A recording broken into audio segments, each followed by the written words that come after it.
I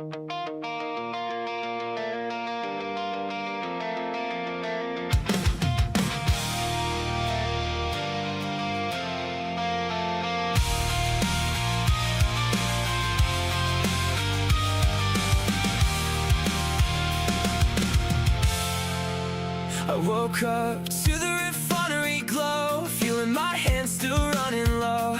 Blueprints stacked on the bench again. Every new fix just leads to 10. Walls go up, then the hunger grows. Another upgrade, another load. I built this place with my own 2 hands. Now it keeps asking me to stand. I'm tired, but I'm still here, counting every scrap I clear. If I keep my head on straight,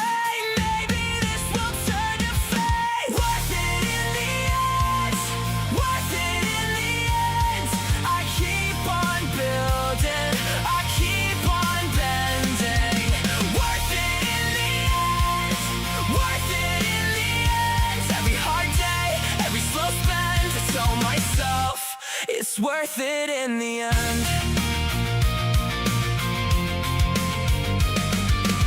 Gather the fuel at the edge of town, drag it back when the sun goes down. Research lines on a cracked up screen, chasing what this whole thing means. I upgrade one, then I need 2 more. That's the kind of life I can't ignore.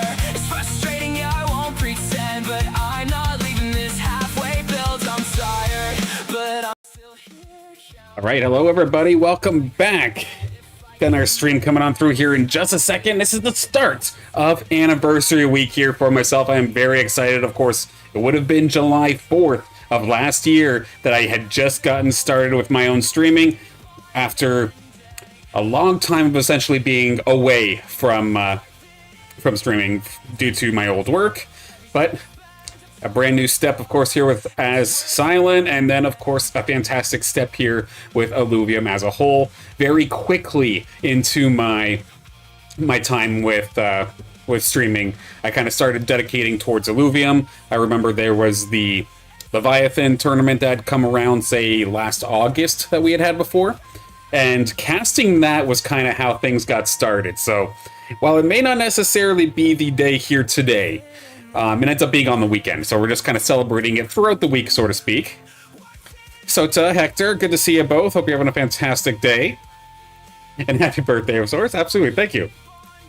Thank you, thank you. So the goal here for today is to be hopping into the arena myself. I'm definitely itching for it after the last little bits with the House League and then the Ratty Data tournament. Definitely craving to get a little competitive, so to speak. So this is going to be more so a leveling stream at the exact same time, but obviously I'm going to be trying hard in the arena at the exact same time. So that'll be the goal.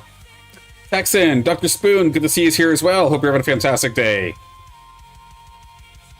I'm trying a few more things out here in the background, so if something sounds weird or doesn't sound normal, please do let me know. But it should not be a problem. We'll see here in a little bit, I'm sure. Alright, fit check. My ranger does not match me. Let's get that fixed up nice and quick. I think the snail fit, or actually, Appon looks pretty sick, actually. I like the white and the pink, light purple, whatever you want to call this. So let's see, we get the suit. I do have the matching drone. We'll probably just keep it nice and simple. Get all dolled up. So many skins. Yep. Personally, I've always enjoyed trying to match my ranger with whatever I'm wearing without necessarily going for the default skin. Because, yeah, you can argue I could probably get away with just going... In fact, that's actually perfect if I were just going with the default. But I also don't like default. Because, yeah, a big goal of mine, at least at the beginning of my time with Illuvium, and in Illuvium 0, was to essentially make a combo of a suit and skin combo for pretty much every Illuvial that I could. And I got very close to doing so, but then 2 things happened. They changed the way that the Illuvials, the blueprints actually happen. So instead of having a skin blueprint and a suit blueprint like I had, it was just Illuvial, which is much simpler. and it's much better overall. It's just one of those situations like, damn, I already worked so hard to do it this way, but it is what it is. If it makes it better, then by all means. And then, of course, with overworlds going down, then all of a sudden you couldn't make any skins at all. I know personally, I rushed to make sure that I can get my Alfie skin right before the end on the very, very last day when I did my Fusion Fest as well. My last opportunity of being able to get that. I definitely miss it. I would be continuing to make skins, not to put onto the marketplace or anything like that, just to build my own collection.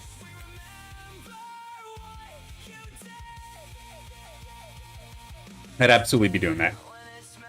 Of course, stream snipe, let's go. By all means, come on through. I have no issue with that, because if you're stream sniping me, then that means, like, I'll gladly have you in my lobby. And if you're going to try and take my Illuvials, well, guess what? You're playing Scion, who now, who's really the one suffering then.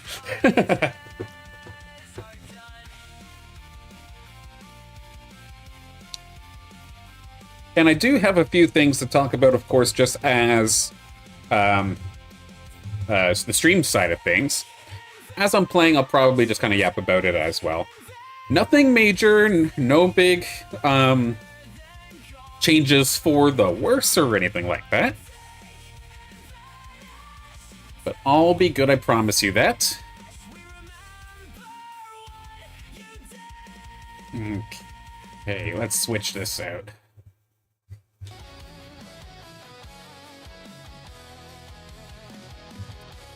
Okay, so first off, taking a look at our lobby here this time by, we do have Texan in here. They were successfully able to stream snipe us. Perfect, perfect. Our Boots Wildfire here as well. Tallulah is here alongside Blazin, and then Riley is new to me. Looks like they're brand new as well, so unless that's a bot, but at the same time, I'd be very surprised if a newcomer came in and named themselves after an Illuvial already. But you never know. Okay. Blue is the next one I want to level because it's very close to level 60, sitting there at 58.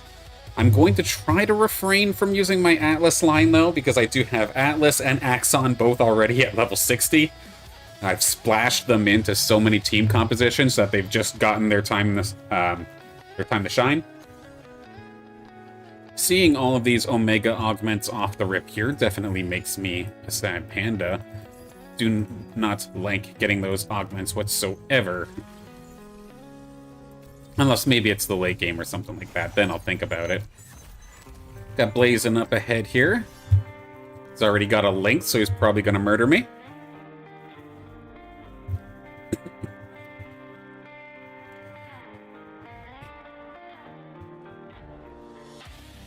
Yeah, it's crazy the thinking. I was like, I got this blaring in my ears right now. Let me fix that.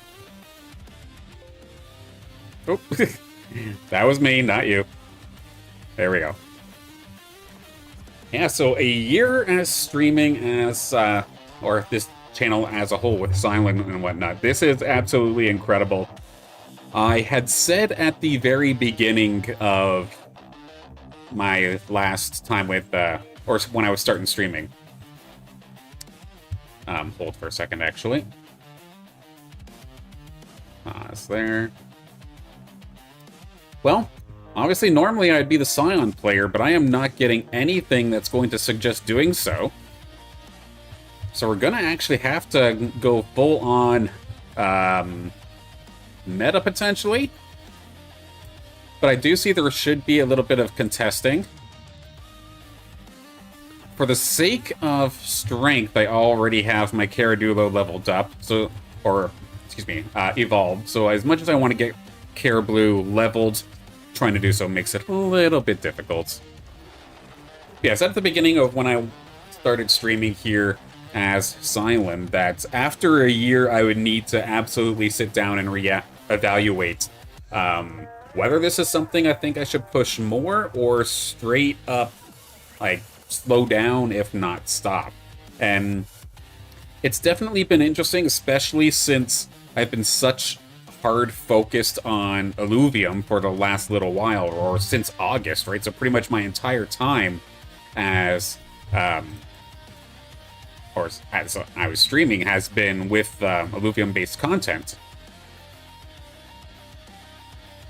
And it's definitely been a mixed bag. It's got its highs and lows, but the community has always been a high. Now, personally, when I was going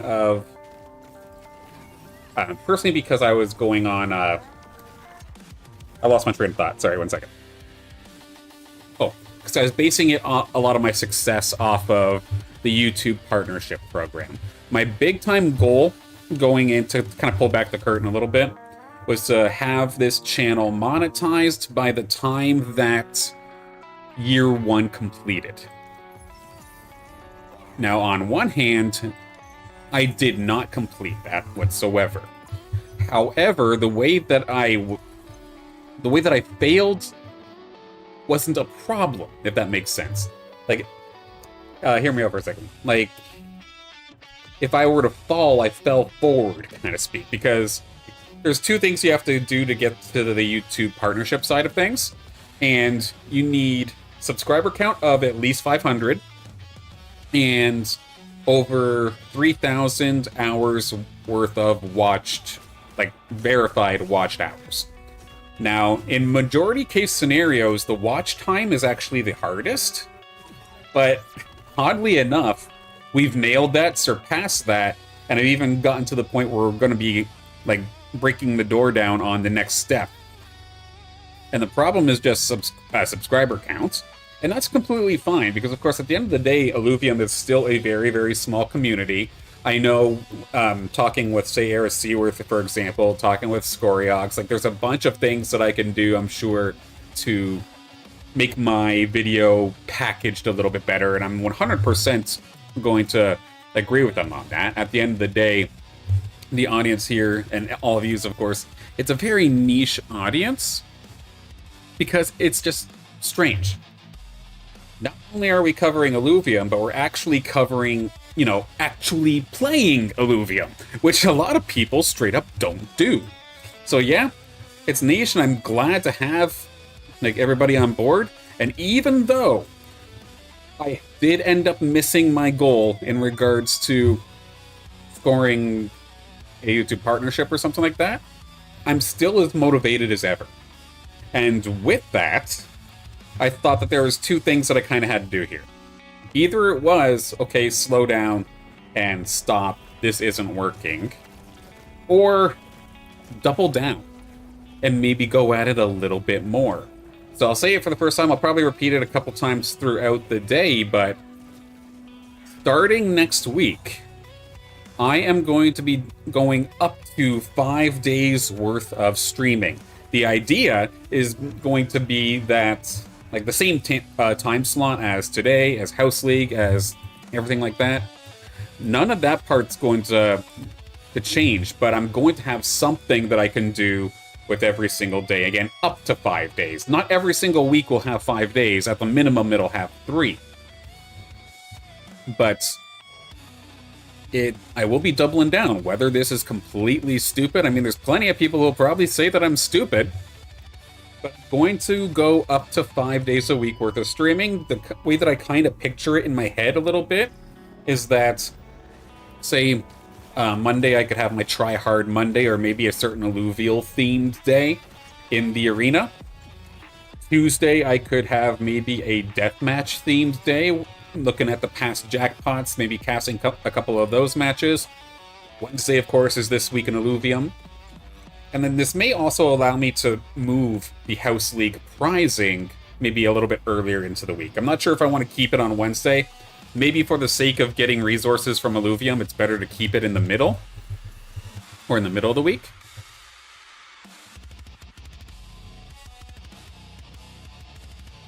But either way, we will be live a lot more often. And if I can turn some of that stuff into some long-form videos, maybe that can work. Or if just the streams are fine by themselves, then hell yeah. All good. And that's what I figure. If this is going to go either way, better say that I tried than just completely missing it out. Like, could it be all of a sudden, like in a worst case scenario where Illuvium does not perform and does have to close after the runway falters? Of course, I'm going to be heartbroken, but at the very, very worst, I can still use this as an example of what I am capable of. And maybe if I have to transition into some other title, then it is what it is. We'll go from there. Obviously, I do not want that to be the case. I would much rather Illuvium flourish here.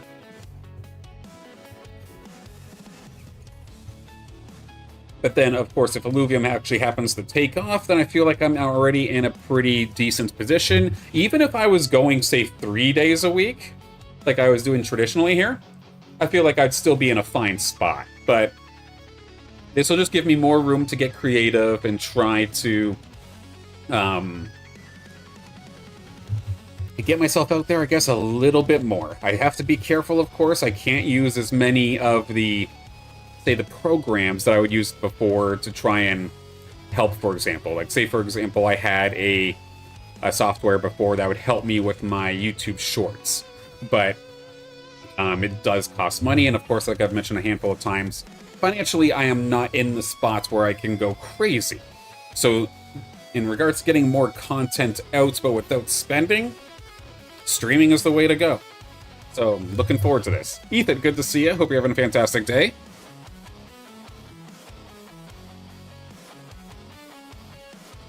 Nice. Now, I've been kind of on autopilot while playing this round, so bear with me for the lack of any sort of actual analysis on the game. I am just in absolute cruise control here. Since we did manage to score the boomerang, just going for as strictly as meta, I guess, supposed Inferno Arcanite that you could possibly go for. What I'm going to have to worry about, of course, though, is that I am not the only one picking up fire units, especially in regards to the snakes. I don't have a snake just yet. If anything, the Flish is kind of filling that role, which is an Illuvial that I just picked up relatively recently, so its level is definitely much lower. I'll be happy to level that thing up a little bit. Now that I'm here, let's see if we can hit the Arctase. I'm happy to snag a Little Fury here as well. We'll gladly pick that one up. Shield crate. So I've got the tank. It's just a matter of everything else, I suppose. And there's the actual tank that I would want. Maybe we'll take the links out of here for now. Just do something like this, potentially. Arctase, are we going to find ya? We will at the last possible second. There we go.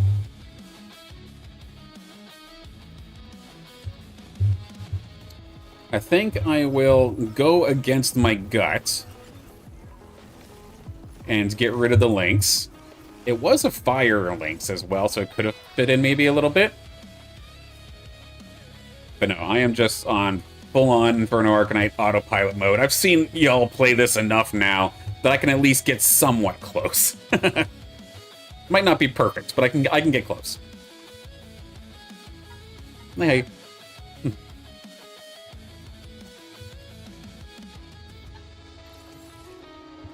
Okay, the rest of this will start going into level 8 in just a second. Of course, trying to find the snakes are going to be the biggest problem that I'll have with this team composition.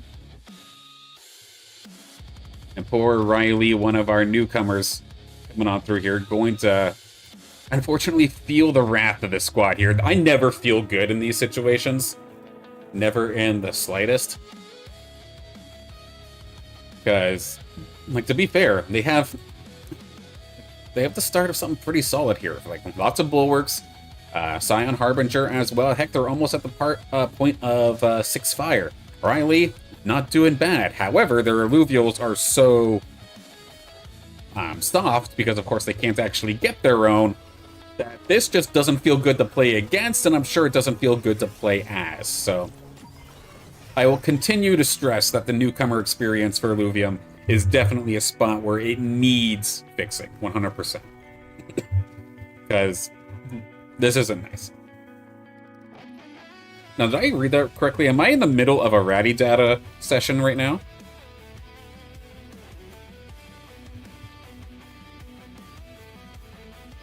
That was not intentional if it was the case here, but I'll gladly be the thorn in everybody's side.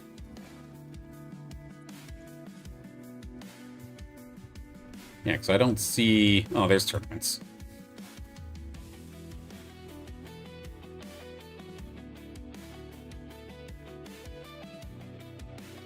Oh, it is literally live right here, right now. Okay, I didn't realize.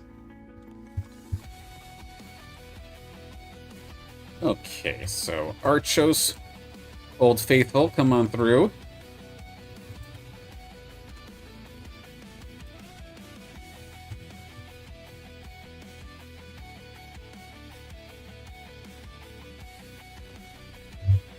Do something like that so my rogues don't immediately get jumped on.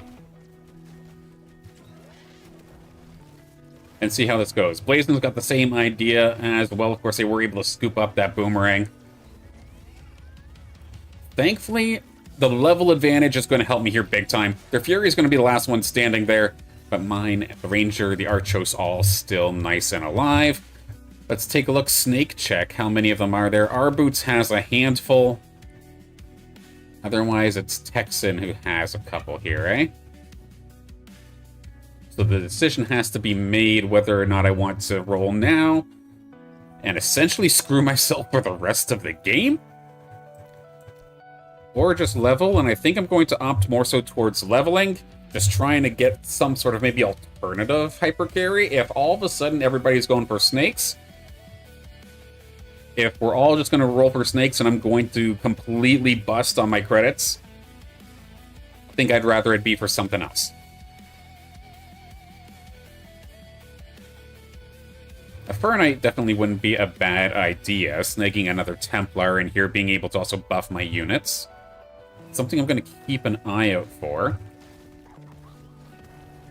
But I've technically got 2 more Illuvials that I can put onto the board, and I can remove a Fire Illuvial, actually, and still get 6 fire. I'm a little bit in diminishing returns as of this moment here.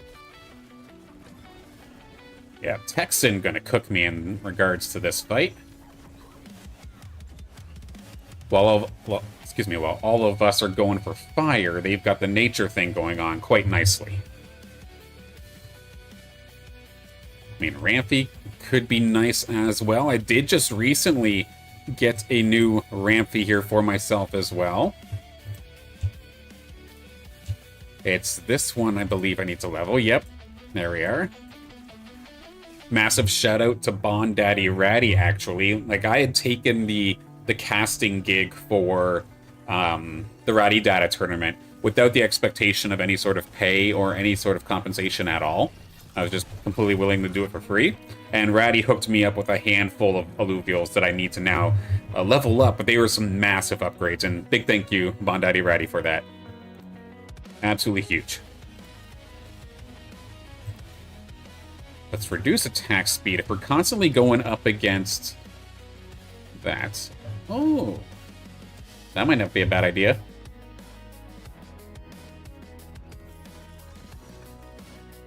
All right, so our Boots up next here. You'll want another tanky augment. I think I'll actually go for a support augment. Just got to give it to... Oh, I don't like that, actually.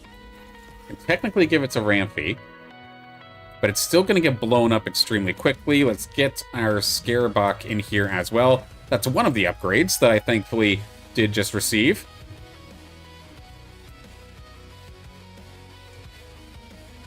So Rampy going to dive on through. It's a small little guy, but it's probably going to get popped. It does have that phase breaker, though it's not going to matter. We're not going to get the damage off that time. Trying to get Rampy to get that Omega off is very, very difficult. Our Boots should be able to shred me, I believe, this time. They've got a Blazonite already, eh? Damn.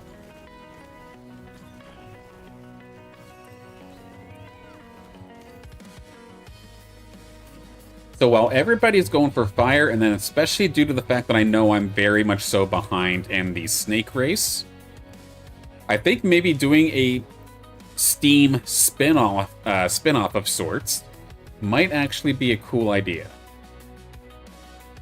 I'd go for Veteran's Might if I knew that I was getting Scoriox, but I'm probably not going to get there. Scion, not quite. The resistances isn't a bad idea, in my opinion. Yeah, let's try the resistances. That's a good start. Rampy leveled. Alfie's here.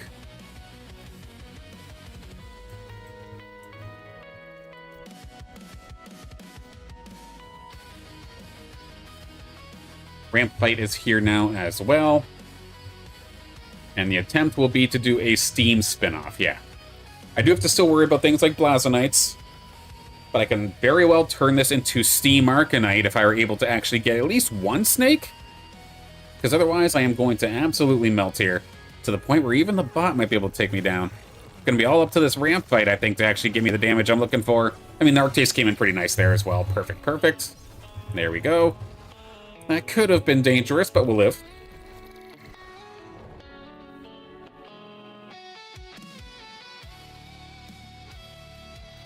It's going to hang on a little bit more to be in the positive side of things. Yeah, didn't go into the stream here today to be competing up against people that are in Ratty's event, but if it means that I'm getting good practice, then hell yeah, I'll take it. Now, with there being only one other Alfie on the fields, what I think I will do is look for the Duolef quickly. There's the Rake as well.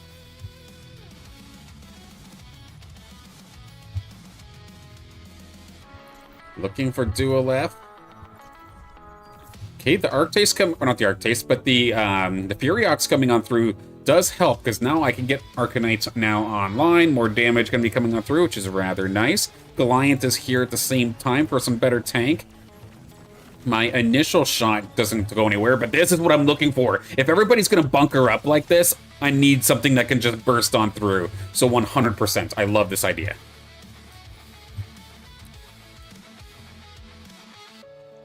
Yeah, Blazing hopping on over like, what just happened? Well, in the midst of this Inferno team is actually a Sinolf.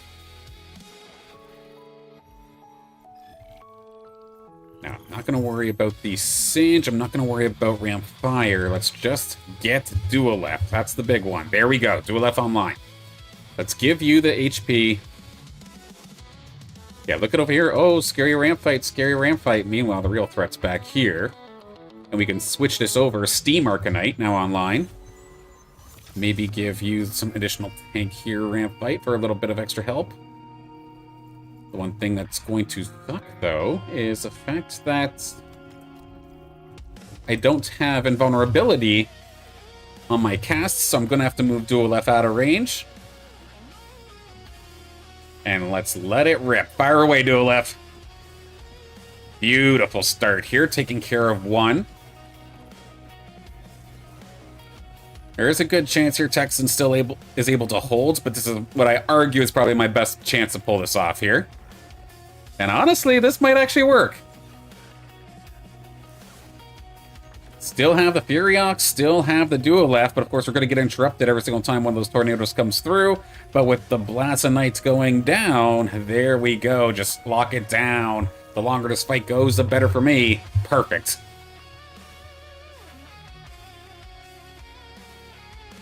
Yeah, so the Ranger will end up being back here.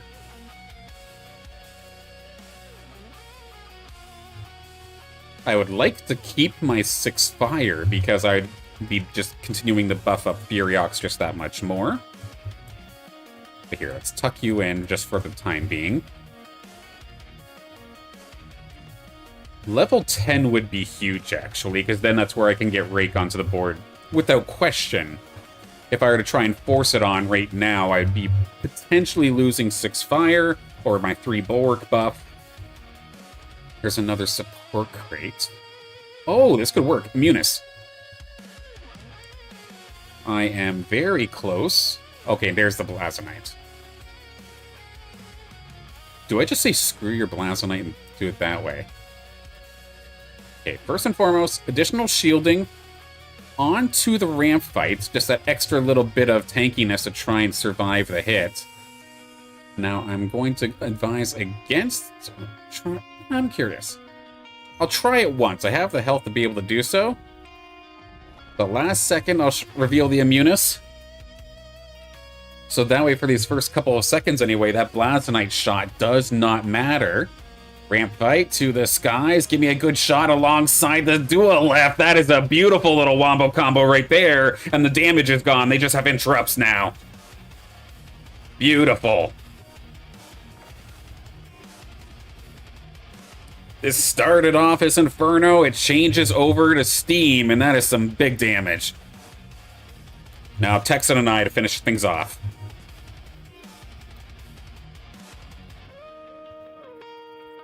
Texan does have the Fern, okay.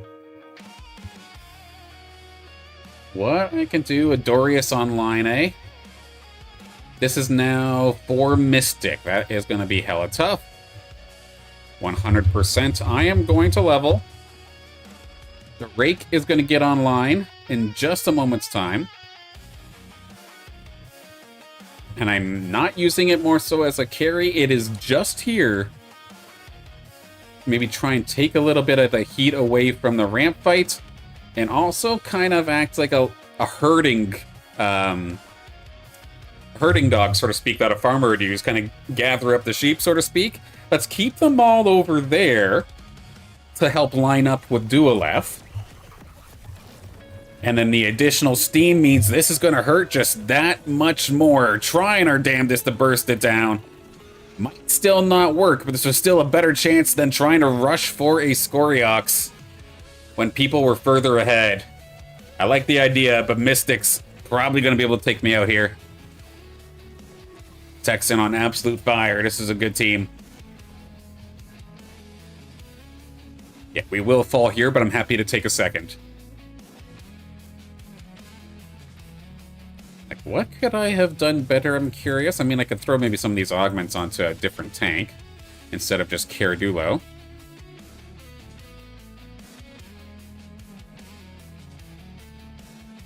I mean, I guess... I don't know, but I need that for the 6 fire if I was trying this. I don't know. Curious as to what I could have done differently. But yeah. 4 Mystic, 7 Empath, 8 Nature. It's a good squad. Texas got a good squad here. 100%.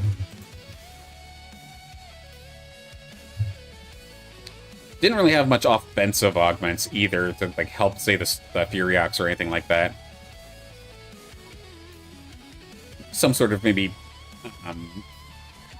damage based off of health, the Piercing Force Reactor or something along those lines maybe could have helped, but I don't know. We shall be defeated in this one, but this was a tough lobby, and I'm happy to get second out of it. Spinning off to something a little bit different. Of course, Inferno Arcanite was the common one, but we went to Steam. Got to use my Dualef, and I'm pretty happy about that. And my Arctis in particular got a ton of playtime. I'll gladly get that thing leveled up a little bit more. And not a bad start.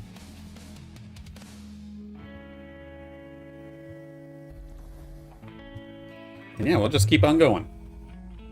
Happy to finally get to play a little bit today.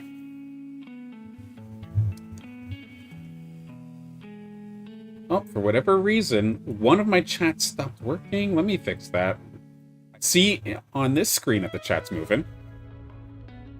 Okay, yeah, I did not even see everybody talking for that last little bit there. Pepito, thank you so much. Hope you're having a fantastic day. It's in his smurfing. No, that was a good one. GG's. GG's, GG's. Yeah, that's weird. Chat stopped for me for a second there, but we're all caught up now.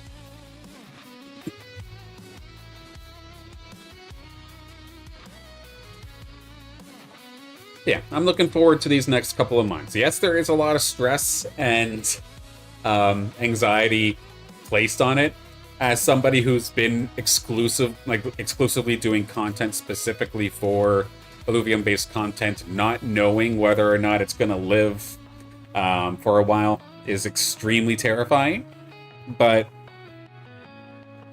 it's worth a shot. And if it happens to take off, let's go along for the ride, see what can happen. I imagine if Illuvium takes off, more notable names will come in and scoop up in the content creator space, but that's totally okay. I've always said that if I am the best at something, there's probably something wrong. So with that, I'd love to see some more people come on in, and when, say, Obelisk Rising comes up, and start making content around it as well. One more game than the Germany match. All right, very well. Sounds good. Now, personally, I don't follow a whole heck of a lot of World Cup, but we did have Canada's game yesterday, and with them winning, it made it so that everybody's in a pretty good mood overall that I've been dealing with so far here today, which is quite nice. I'll take that.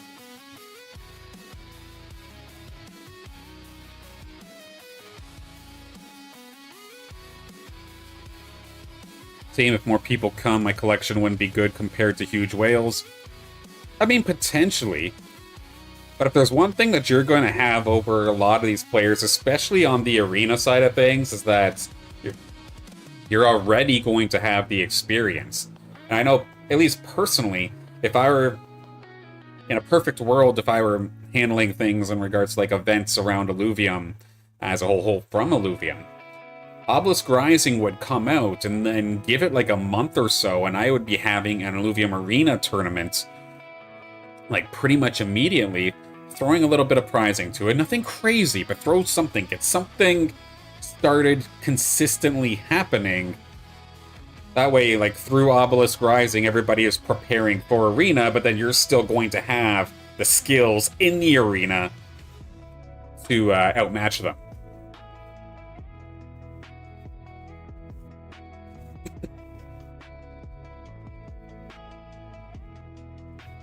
Yeah, if all of these games are set up to, like, coexist and support each other, there should never be a scenario where one game feels neglected, if that makes sense. Like, one can have more focus over the other, but one cannot be just completely shut down like it is what we're seeing essentially right now. But there's at least a reason why it feels that way right now, right? Because, again, I've been referring to Illuvium Arena as the Pokemon champions of the Illuvium universe. But the thing is, Pokemon already has their adventure game, and then Illuvium does not. So, I get it. If we're the support game, or if we're or Illuvium Zero would be the support game. Zero is Zero. Hopefully we get some sort of utility coming out of that. I don't even care about Zero necessarily making players money. I just want there to be a purpose for Zero, if that makes sense. Like, let me do something that somebody else can't do in the game because of my city, so to speak. But nothing game-breaking, nothing, like, that should be core into the MMO. Like, don't paywall a core feature. Like, there was talks that say Fusion or Evolution before. It's been a long time since this has been said. I think their mindset changed on it. But, like, having Fusion and Evolution as a part of an Illuvium Zero plot, no. That is a core feature to any creature capture game that features evolution. Locking that behind Illuvium Zero, to me, would be stupid. But breeding? Potentially. Leveling up passively? Training gyms are a mythical beast at this point, but it would be perfect. And there, I'm sure, could be a bunch of different ways that we can do this. I know I only listed 2, don't necessarily sound so confident in that, but like a quality of life feature of sorts would make a huge difference. Alright, we got ourselves a loaded up lobby with a handful of people I've not recognized here. PSOP, they're new to me. We have Punisher, they're new to me. But we have a bunch of regulars here as well. Warrior Race, Texans back once again here. Badul. So we got ourselves a pretty tough lobby, if I do say so myself. Links check. We have my Arcane Flora links coming on in if I wanted to go that route. Debating on whether I am so inclined to do so there. Going up against Texan, they're probably going to absolutely destroy me here. Let's recycle that. Just give everybody a little bit of HP, but I was too slow, so Riptor will just have to be default.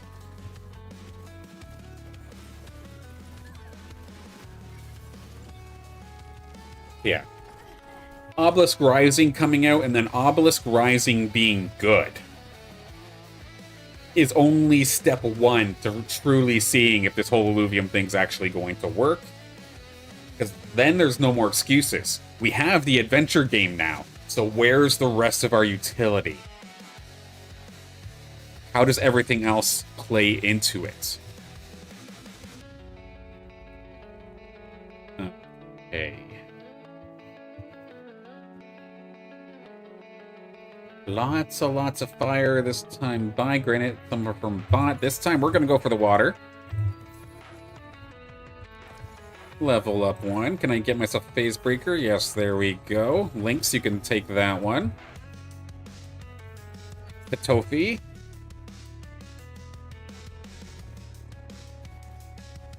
Up against Warrior Race this time by. Me having the double Lynxes. It's not a sure win, but it puts me in a better spot. Did I have a level disadvantage here? I know Warrior Race actually likes to level quickly. In fact, they did. But we're still going to be able to pull through. That worked out nicely.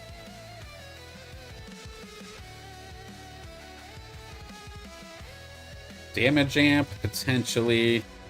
Resistance, I mean, I could. Resistance over time, no. Huh. Okay.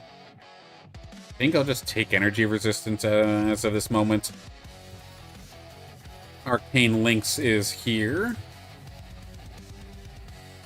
We've got Badul coming on through. The phase breaker onto my Arcane Lynx is a little bit of a misplay, unfortunately.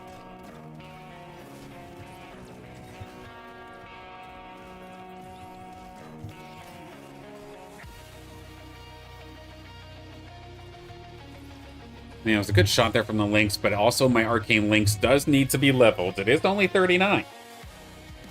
It was one of the ones I had gotten a little while ago from Deathmatch. So it will need some help slowly but surely over time. Okay, Riptor, almost level 50 here as well. We're getting there.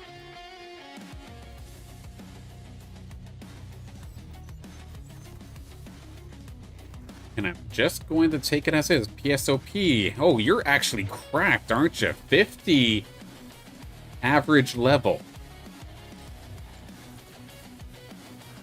Is that somebody who's just changed their name, or is this a newcomer? Because I don't recognize the profile picture. I don't recognize the tag. And that is an actual impressive ranger level, if I do say so myself.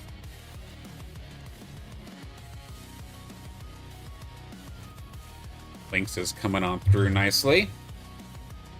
With it being an Arcane Lynx, usually nobody is stupid enough to actually go for it.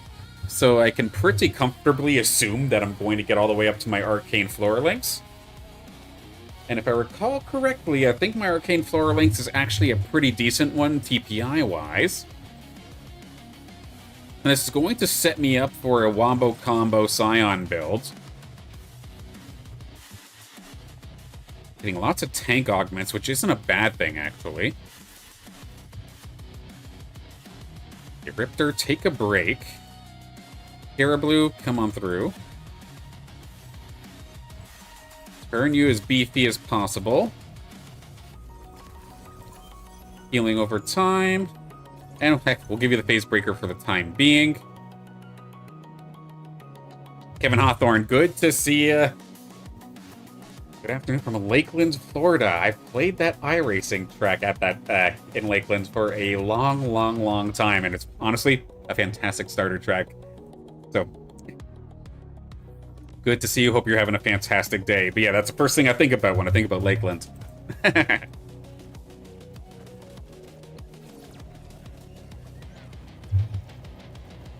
Now, some people have actually brought it up in the chat before, like, Silent, you'd be a awesome, say, sports commentator.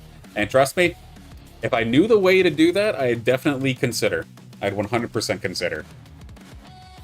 Heck, of course, before I was casting Illuvium, I casted over 36 different esports. I'm not even kidding you. Granted, a lot of them are fighting game titles, so they kind of blend in at least a little bit. But one of the titles that I also did commentate a lot was iRacing, which of course is a racing simulation.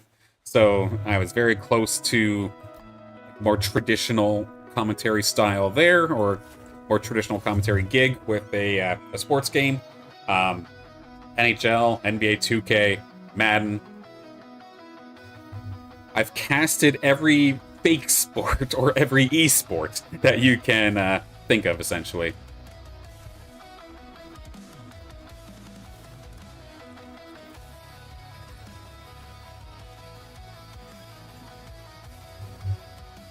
Would be cool.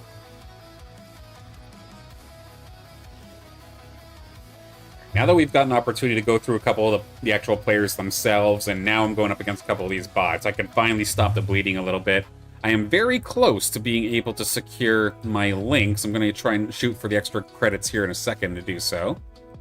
But finding Hetty is going to put me on pause for at least a moment. In fact, I might want to actually get rid of Hetty just to keep me on max credits. Actually, no, keep the Hetty. We'll get rid of the little Riptor for now. If I want to go back to Riptor, I'll do it later. Because while this has a lot of water right now, I'm not convinced that this is going to be a water-based build, if that makes sense. It's fantastic for now. Solid shots coming out here from the Arcane Lynx. I love that just one quick little cleave. If the Lynx finds a good shot, it's doing thousands and thousands of damage. But at the same time, it is prone to missing. One thing frustrating me, because since Badul's the only one who actually has evolved their snail, the fact that I'm still here with the Tatofi is a little bit sad. But again, it's right there, level 60. Could we potentially get our Tatofi to level 60? That would be an incredible one. Glacial Grip, yes, give me the stun. Hello, beautiful, there you are. Arcane Flora Lynx is here. And it's not too bad. Level 41, but we're maxed out on Omega Power. Offensive Beast, and a little bit naturally tanky, so it works out. Looking for my Archos, looking for a Tatofi upgrade. Or actually, do I even bother? Maybe we keep it like this for now. Let's give our tank augments over to the Harbinger. And the way that Texan has this lines up is going to be quite nice. Watch this Arcane Lynx. I feel like if this invulnerability goes down, this is going to be money. Perfect cleave right through 3 of them. Just that one shot alone bringing us almost up to 5,000. We're probably still going to lose, though, because I believe Texan's at level 6 at least. Yeah, looks like that is the case. But yeah, 10k almost here onto this Arcane Flora Lynx. A valiant effort here from this Lynx, but it's not going to be enough just yet. With the Lynx now here, I think levels could very well be the next way we go. Energy regeneration's definitely tempting. The Boar Chip does save me a little bit too, though. Let's do energy regen or it's nature. I could potentially get 6 nature if I get this correctly. I would want to put that, I guess, over here. Did I click the right one? Oh, no. Caribou went in instead. We'll replace that Caribou here in a second. I'll pick up the Fern just in case. This Fern also one of these newer Illuvials that I had just recently picked up that does need some leveling. Legendary Augments coming on through here. Attack damage has Omega Power or Limitless Surge. I'm probably going to make a mistake. Let's see. Try the Limitless Surge, I think. We'll try it this time by. We'll get an attack augment as well. The Lynx on Leon. Oh, oddly enough, I probably should have picked the other one if I got the auto attack one. A little bit of a miss there. Let's swap this out. So we have Hetty coming on through. That part's fine. Let's move you up a little bit. Fern, take the field for now. This isn't great positioning. Hoping that this Lynx turns and burns onto this setup here. Yep, look at this here in just a second. Can we get a good lineup right through the back line? But there is a Rampy wreaking havoc in the back line here for me as well. Lynx is going to have to take care of that. What I'm saying is I wish that I would have thought about that a little bit sooner. Saw the red augments coming on through. Because then I would have picked the other legendary augment where it turns your attack damage into Omega Power. But we can still absolutely make do with this. A Mammoth, welcome online. Let's tuck you in.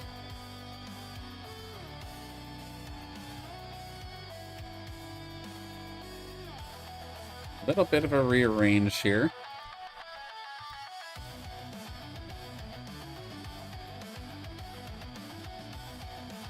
Little bit of a more further back kind of setup here, and I'm actually going to give the Phase Breaker over to Hetty instead now.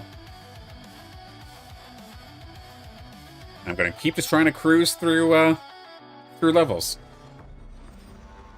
Should be able to get up to level 8 next round, and then once I get to level 9, that's when the true fun begins, where I can really start getting this wombo combo composition going on through. While we're battling things out here with Badul, going to quickly take a look and see what everybody else is working with. So we did lose Punisher pretty quickly, unfortunately, here. Warrior Race short to follow. They do have a Sinolf, which is something that I would be looking for to truly pull this off. Texan has a bunch of water alluvials here as well, but they have the Rake as the carry as this moment. And PSOP, just with the raw levels, scares the crap out of me, not gonna lie. Okay, Hetty coming on through. We'll level up to 8. Mammoth, join us. A little bit more towards level. I mean, I could actually have... No, keep it for the combo. Because I could have technically 6 nature right now if I really wanted to.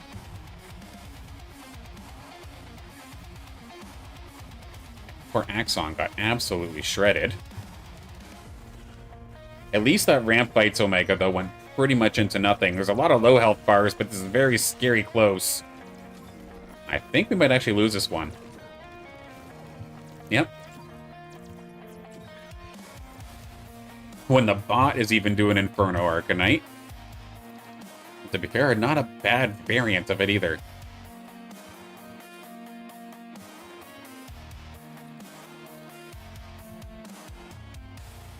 Burn, come on through. We'll look for Hetty. Just in case, because I don't see other than Warrior Race. So Warrior Race with the Sinolf and the Crunk. Trying to slow me down a little bit.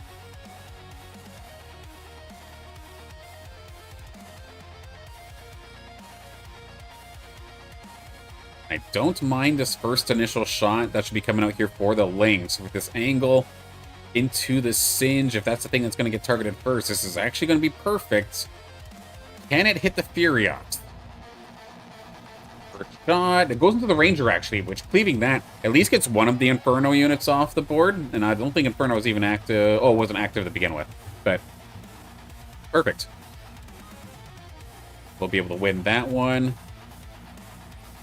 And then I'll keep looking for levels up until the point Warrior Race gets knocked. And then when I'm level 9 as well. Warrior Race does end up going down. 30 online now. NPC round. Okay, level 9 potentially. Yeah, let's do that. Level 9. Kling can join us.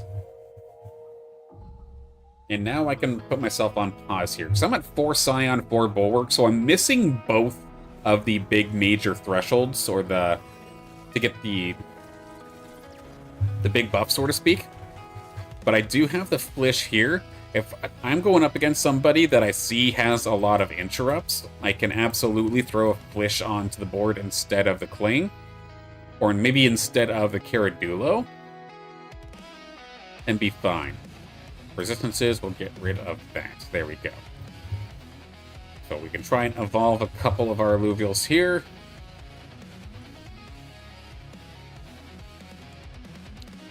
Swap out to Tofi for Alfie.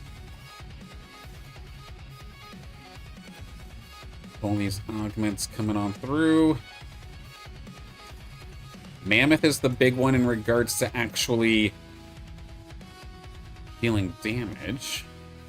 Well, not dealing damage, but setting up the damage. And then the Lynx gets slept on for its auto-attacking. So I'm going to try this little setup. It's a bit of a hybrid style of Arcane Lynx, where, yeah, it does have its big ol' Omega ability, but also once it casts, it should be able to, in theory, start shooting pretty quickly here. There is no true sight, so if there is heavy reliance on a Rake or an Umber, like we do see, that could be quite problematic, but it looks like we're doing all right as of this moment. Lynx and the Axon leading the charge in terms of damage. We're going to be able to take the win here on Texan this time.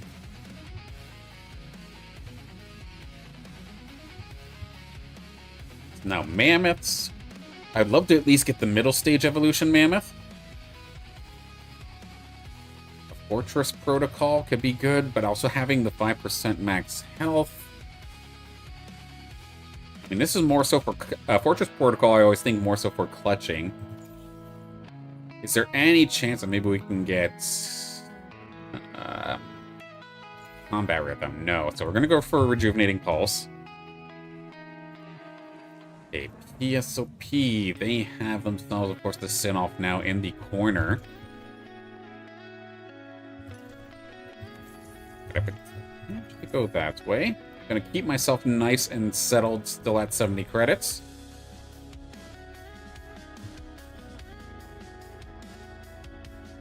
This Sin-Off should be firing away into the Fern. Hopefully that interrupt comes up rather quickly, a little sooner rather than later.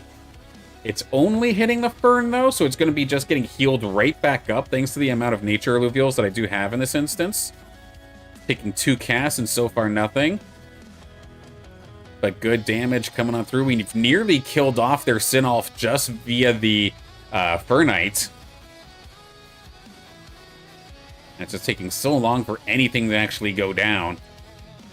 Here comes a good shot right through. We do end up finally taking care of their back line. And my Lynx, machine gun Lynx time. Look at this thing go.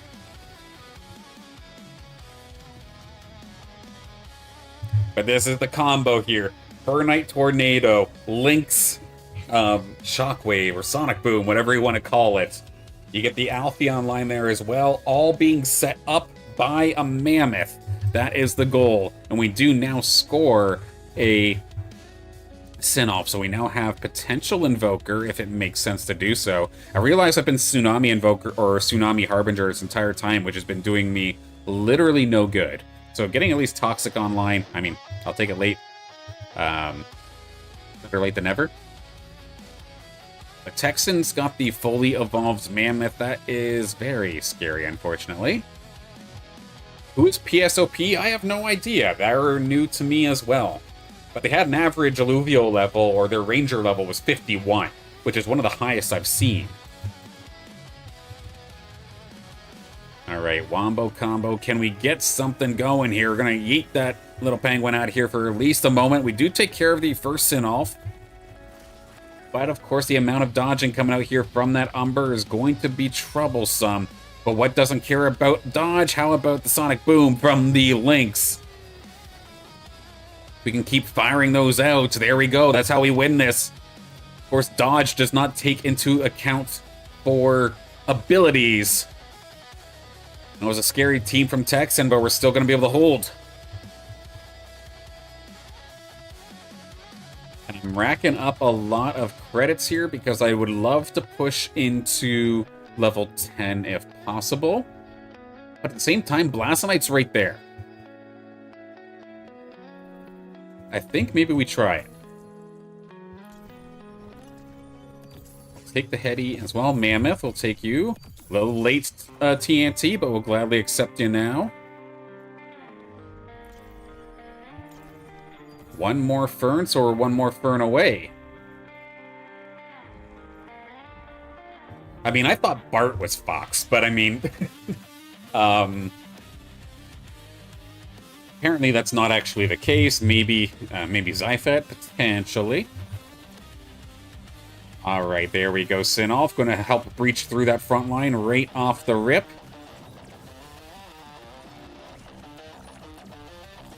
That forest right on top of me, though, is not good. It will cleave through very nicely. Beduel going to find the weak point here in the armor and absolutely punish it.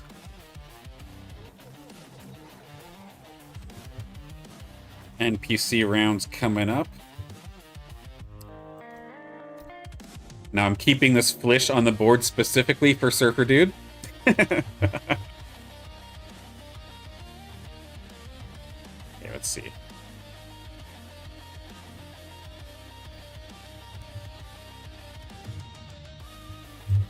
Let's see. Best case scenario.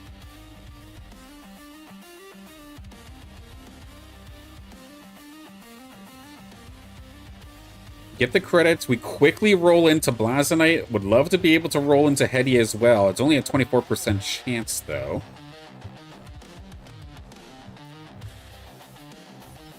Augment-wise, let's get tankier. Bruiser. Do the shield thing, throw it onto the Mammoth. Scarabok, sure, come on through. Alright, Super Chicken is here. Who's better? 44 compared to that. I mean, maybe we make the Blazonite the carry?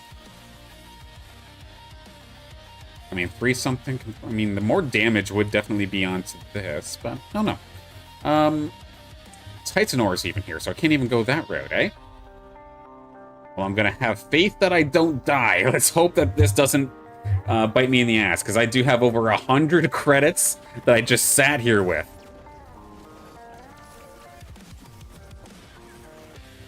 Alright, we did lose the Mammoth, so the first big part of the combo is already gone. Lack of True Sight going to bite me, and they do get rid of my links pretty quickly this time. Blazonite's still doing well, but we're getting shoved all over the place. I might very well just die with over 100 credits here. This is definitely a bad one. Every kill matters, but yep, I absolutely threw.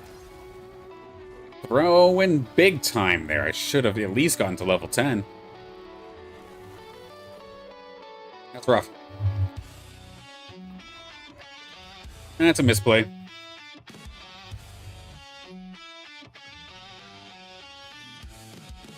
Lots of questions in regards to PSOP, so let's quickly hop on in here and actually see what they're doing. The PSOP, we've got a bunch of absolute gorgeous level 60 plus Illuvials with amazing stats.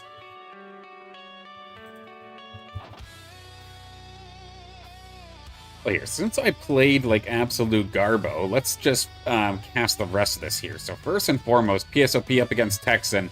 Texan down to their last little bit. Saying it's Dr. Spoon's collection. That would make sense. Let's take a look. The 3 Harbinger up against the 3 Granite plus some Invokers. Of course, out of Fisto, raining on down, doing some pretty nice damage right off the rip. And so far, everything pretty nicely covered thanks to that Titanor just constantly holding the line. At the same time, though, I mean, that Mammoth is doing a good job just constantly stunning up that back line. There we go. Texan. There is a very close fight, actually, between the two of them. This Riplance doing some serious work. The carries on to the Titanor, but of course the Wraith Strike does not matter which target you're going after. It will splash over. There we go. We're going to see Texan stay in the game, but be Beduel versus PSOP. Best collection in the game in regards to Arena. That definitely sounds accurate, but it's going to still fall. It's going to be Beduel. It's going to be Texan wrapping up this one.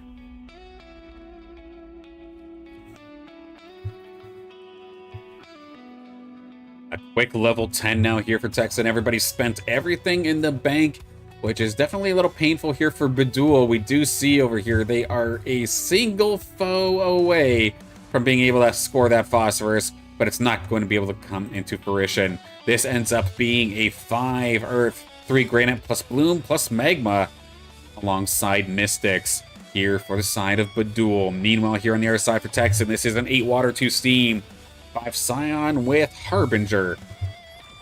Keeping an eye on the Umber in the top right-hand corner, going after the Flood. Immediately going to take that thing down with the help of the Sinolf. The Sinolf, however, though, for Texan is right about to fall if that Lallura gets one more shot. But the Ramp Fight, or not the Ramp Fight, but the Rip Lance and the Umber doing a fantastic job here on Badul's backline. The Scoriox is firing so quickly, but it does not matter. There is no true sight, so that Umber is just going to dodge over and over and over again in beautiful fashion. Now that the healer's gone, it's going to be Texan cleaning things up. Badul had a massive amount of HP, but yet they seem to be hemorrhaging at least a little bit. But with an extra rounds coming on through, the big bird is here. Phosphorus has arrived. Lots of pressure now here on for that Phosphorus to perform. They've actually moved the augments away from the Scoriox and instead onto the Phosphorus to get that done. Some absolute incredible Illuvials here from players on both sides. Looks like overall Texan might have just the slightest disadvantage in regards to levels, but it is very, very close nonetheless. The Phosphorus, though, immediately going to evaporate the Geyser alongside the Sinolf. So it's some big healing and big damage gone pretty early into this fight. But the Umber is still going. Does have that Temporal Guard onto it, keeping it very, very healthy, even if it's focused a little bit. And I think it's going to have to pull out an Umber of Old's kind of clutch, because right now it is being absolutely focused on down. And it is not going to actually have enough to be able to get the job done there. So that will be the end. That will end up being Badul taking that win. Do we get level 60 to Tofi? We do. You know what? I might have thrown the game with over 100 credits left when I died, but screw it. I don't care. We've got a level 60 to Tofi. There we go. Success. This was worth it to me. Kicking myself for a little bit how I played the ends there, but there we go. Thank you. That was a close one there, Texan. Nice try. We knew as soon as the Phosphorus came online that was going to be tough. Stage 1s take so long, yeah. It really does. Stage 1s and 3s are kind of brutal. I know I have a good handful of level 60 Stage 2s, but in terms of Stage 1s, much different. Yeah, so we finally got Snail, Tofi up to 60. Tianti's was my first 60, if I do recall correctly, or first or second, one of the two. But then, of course, Seaforus, I mean, it's close, but not quite there just yet. Archie just recently hit level 60 as well, so now I'm working on my second Archie. This is the one that Zyfet gave me a long time ago, the one that was perfect. So now I can finally start leveling that one up. Archos is level 61. Archelian, I mean, we're getting there. You're close. It's very close here with the Carablue as well. Caradulo basically gets splashed onto every team, but then you look at Caradelox and it's like, yeah, still level 52. It takes us so damn long. Yeah, my Crunk is 60. Twine is 60. I don't think the rest of these are. Riptorus, not too bad. 53 onto that one. Just picked up a Rake relatively recently. You've got that thing up to level 50 already. Is that correct? Yeah, that'd be correct. I must have used it a lot the other day. I don't remember leveling it up so quickly. And then otherwise, in regards to level 60, it would just be the one that I think I either were given or then purchased. Of course, there's a Fisto given to me by Kieran Brown a long time ago, or a couple months ago now at this point. Probably my favorite ace, but just in terms of a Fisto as a whole, it's awesome, and I absolutely love a Fisto, but it doesn't necessarily fit into the combo style that I'm always going for. When I can, when I'm just pure Invoker focused, then hell yeah, let's bring a Fisto in here. But it's few and far between. And then the Dualef, though, is also a beautiful level 60. So if I can hit these big-time carries, I'm usually in great shape.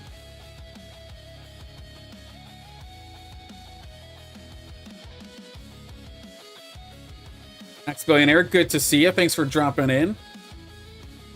Keeping up in 4.5 hours. The Netherlands plays versus Morocco. Be 3 in the morning for you, eh? Well, best of luck on your game. I hope the squad does well. Yeah, absolutely. Get a little bit of sleep before, because tomorrow might be a little bit tough, especially if you have to then work after the game is over. But I thank you for dropping by nonetheless.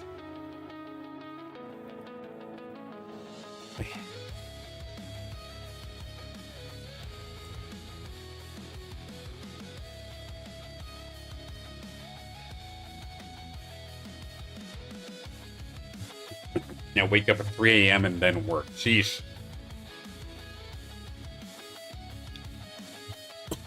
Excuse me.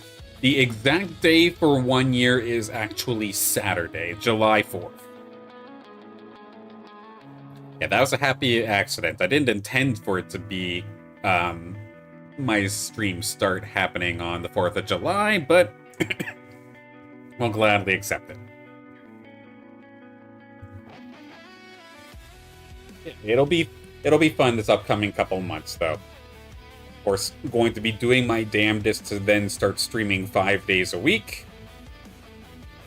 Touch on essentially every Illuvium game if possible, while keeping the core 3. Like, I'm still going to have Monday as an open, either a gameplay day or discussion day around Illuvium Arena. Tuesday, I'm debating on turning that into some sort of like Illuvium deathmatch recap.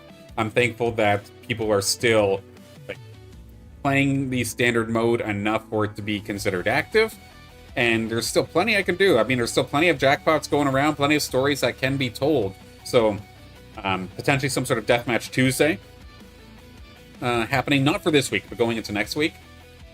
Then Wednesday's still going to be this week in Illuvium, where we kind of converge all of the news across all of the titles, turn that into the usual news show.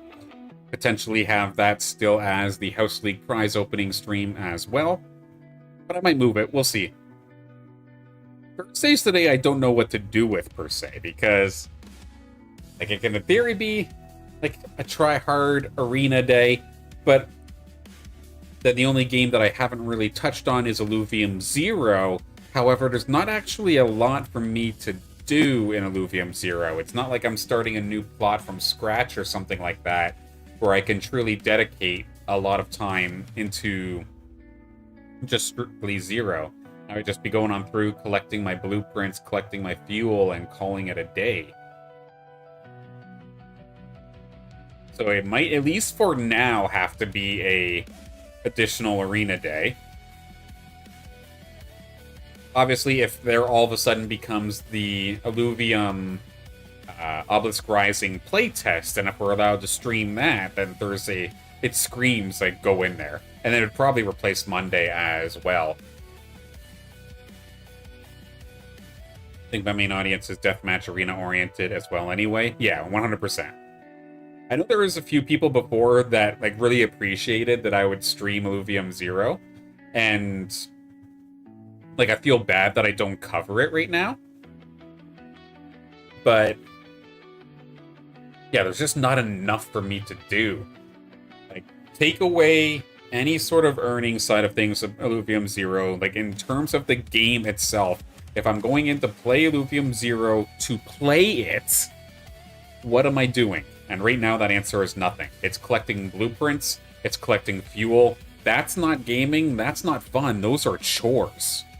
So, until there's actually some sort of fun associated with 0, I can't necessarily like stream it, if that makes sense. If I'm starting a new plot from 0 at one point, and like I'm going through the process of building it again, I know I kind of already made a video on it before, where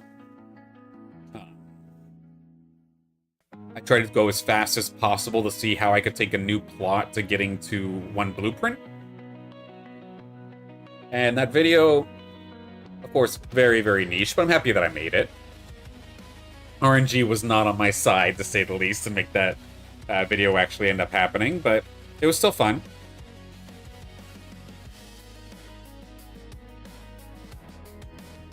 And then in regards to Illuvium Beyond, I mean, we don't have a new wave anytime soon right now. And at least personally, going through and accessorizing my entire album is not something that I see as specifically fun. Especially since a lot of the Illuvatars, and a big gripe that I have with at least set 1 of Illuvium Beyond, is that you have to essentially destroy the look of the Illuvatar in order to score more points. Like, say my mammoth, the hollow mammoth I got, I did not want to put accessories or certain accessories onto it. I would have much rathered other ones. However, if you're strictly going for album points, then you need to set it up a certain way, and it would look kind of silly. Like, if I go say to my Illuvatar, this is the mammoth that I'm talking about right here. Like, I don't want to throw a bandana onto this mammoth, or I don't want to have, like, an Illuvium badge onto it, but if you're going strictly for points, that's what you had to do. So I'm hopeful that not wave 2, but when set 2 of Illuvium Beyond comes out, that the accessorizing actually goes away, which is, I know, something that a lot of people, even Kieran himself in the latest Beyond Town Hall, suggested that maybe they move away from the accessories.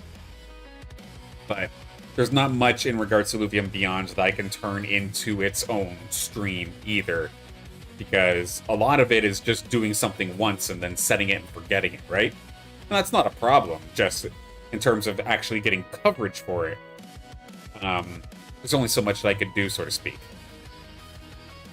And I gladly go over any sort of news, especially when it's on Wednesday for This Week in Illuvium.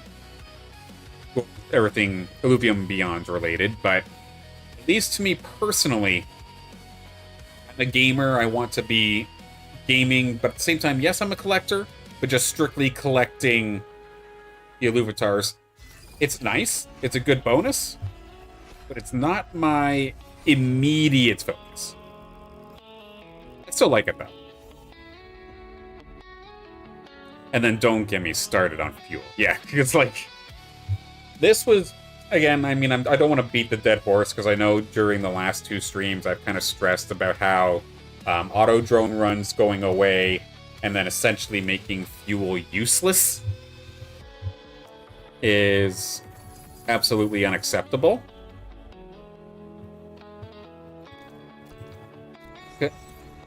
There's so much, again, about that scenario that just scares me, because first off, they were completely willing, again, to disregard the non-crypto audience that wants to buy Illuvials. Because every traditional gamer would love to learn Illuvium, but do they want to learn Web3 transactions 9 times out of 10? 99 times out of 100? That answer is no, they don't. They just want to be able to swipe their credit card and buy the premium currency to get the product they want, which in turn is their chance at Illuvials. In fact, they're completely, like, so A-okay to completely disregard that audience, which includes me, because I personally cannot stand doing Web3 transactions. I swear to God, I need a change of pants every single time that I do one, because I feel like I'm going to screw something up. And I've done it before, where I've lost hundreds of dollars because I've done a transaction wrong, which thankfully I was able to get back in the end. But not every scenario ends up that way. So I absolutely cannot stand doing Web3 transactions as someone who came into Illuvium outside of the crypto space. So I empathize and I understand with the traditional gamers coming on through who just want to play the game. They just want to buy Illuvials. But why do they have to learn this whole other scary transaction style to get the job done? Again, it's not a shot against crypto. Having crypto as an option is fantastic, and I'm all for it. Having it as the only option is the problem.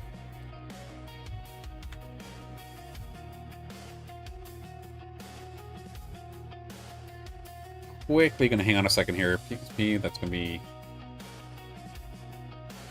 ropes coming on through. PSOP and Texan once again. I'm gonna pass on the gauntlet, pass on the bulwark. Maybe we try our hand with empaths. Normally, I do not play this playstyle whatsoever, but we're going to give it a shot. I know a lot of these Illuvials are ones that I do need leveling. So even if I do end up crashing and burning, then screw it. I'll give it a shot anyway. Just for the sake of experience. There are enough bots in this lobby that I might be able to at least get some experience at the very worst. I say that as I lose to this one, but we'll get there. Combat rhythm isn't a bad idea. But if I'm going for mist, I don't know. I think we'd take combat rhythm still. I think that's how we do it.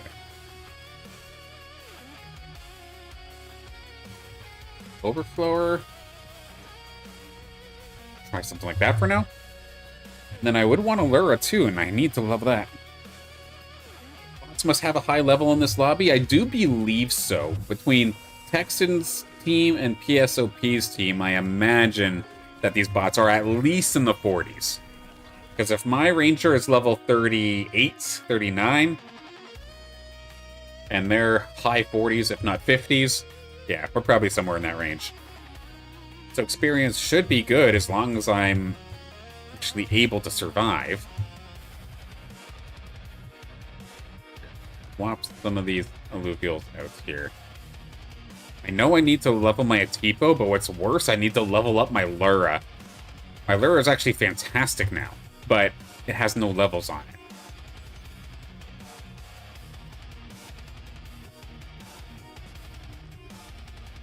Some of those augments should probably be on the Lura instead, but sometimes it's level 1, so can I really trust it, if that makes sense?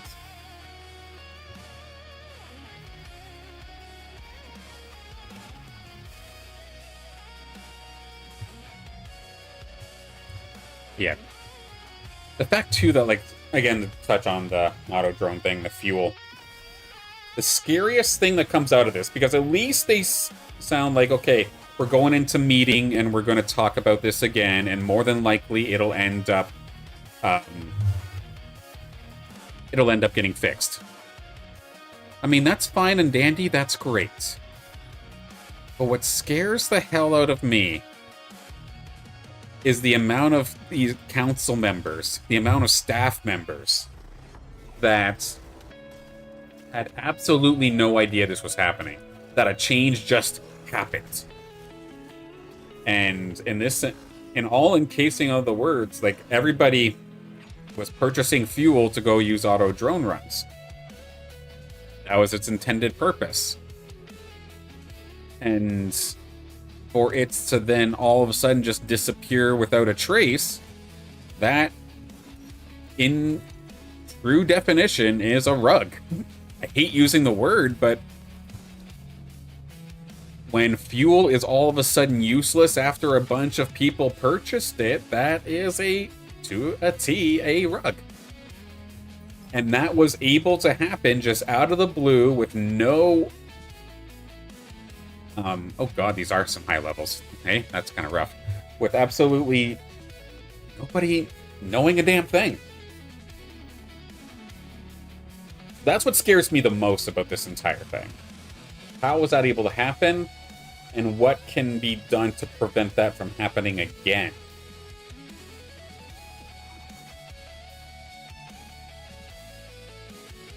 I am getting crushed in this game, my goodness.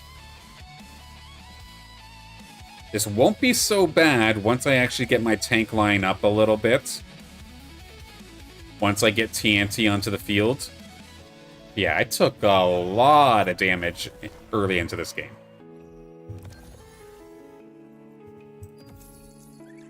Okay, actually, Grocco... even my Grocco is a little worse for it, but we got 5 now. So I need 1, 2, potentially you. Could be the safe way to do it. Make that switch for now, I guess. I know I lose the 5 Earth, but I think it's probably worth it. A lot of people, when they try this, go for mud, don't they? Is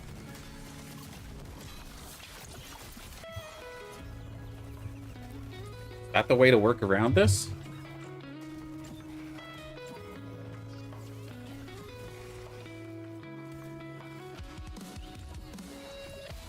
On here. Maybe I'll go absolutely crazy after the NPC round. I'll go and continue to look for a little bit. But there's like no other monkeys on the board at all. Okay.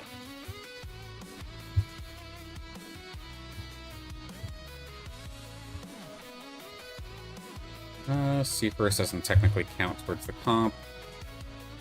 I just passed an app on, damn it.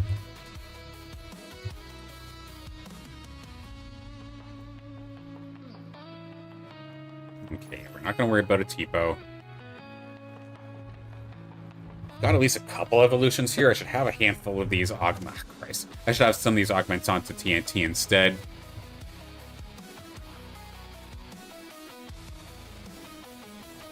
At least we're in a better spot than where we were. We can actually kill off a few Illuvials this time.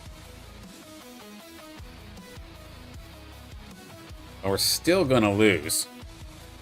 Really bad. Alright.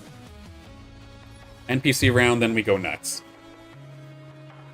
Because we have a lot of damage. We're not even at the NPC round. We're gonna take like one more. Stun all enemies. Sure, let's try that.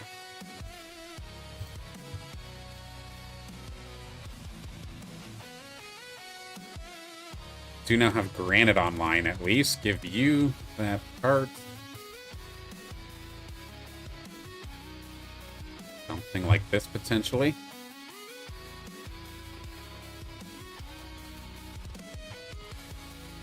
Yeah, I'd want to do that, wouldn't I?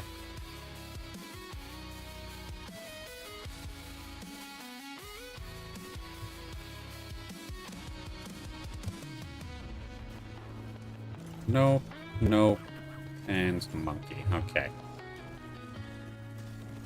PSOP out-leveling me badly as well, so this is not going to turn very good. So this is a bit of an all-in. This is a hell of a risk. This is absolutely a hell of a risk right now. Do not normally play like that, but we're going to go crazy for mud here in just a second. Try and get the attack speed.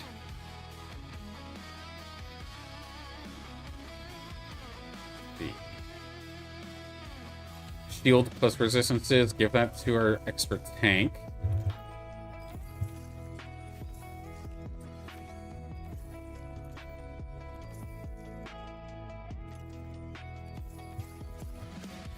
Potentially in a spot to be able to even bring Archelion into this, which I'm not sure if even Archelion's actually supposed to be in this team, all things considered. But it would let me do Bloom Mystic if I get the opportunity to actually stay alive for that.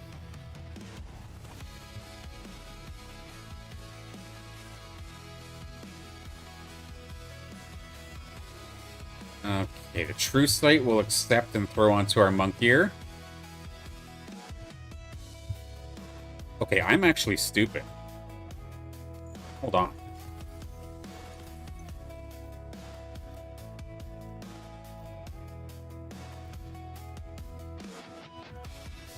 Okay, let's get the rolling done first, because that's the important part. Okay, we finally got the Mystics online. Took forever, but we got it. Okay, nice.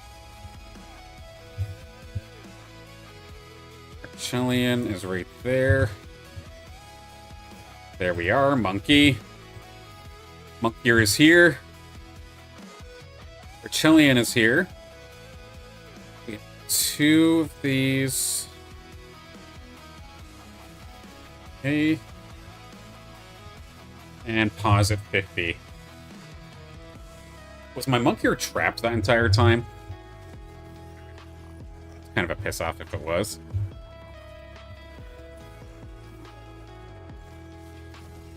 And we're actually going to be able to hang in here a little bit. Sweet.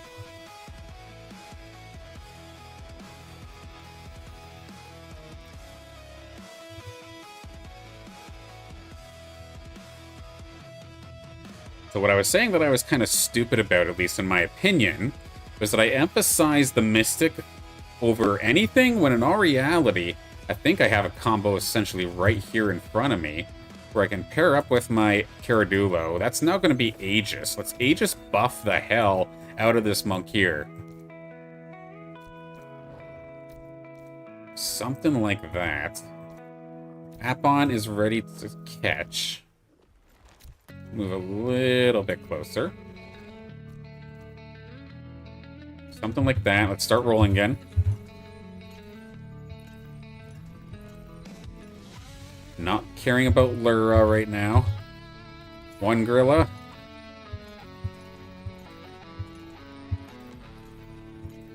Gonna get it at the very end. They're not gonna be able to join this fight. But what is wrecking me now? Where is the Apons? Blink Dash, one of the other bots, has the one, but that's literally just the one. That is it, so I'm just getting unlucky. Okay, Texan just pushed my Shin right off the rip. So I gotta get Exalted Gorilla in this time. I'm gonna be forced, I think, to go to level 6.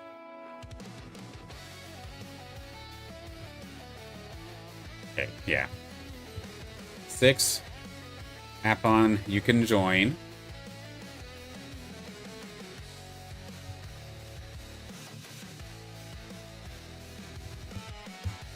Apon, where are you at? There's one.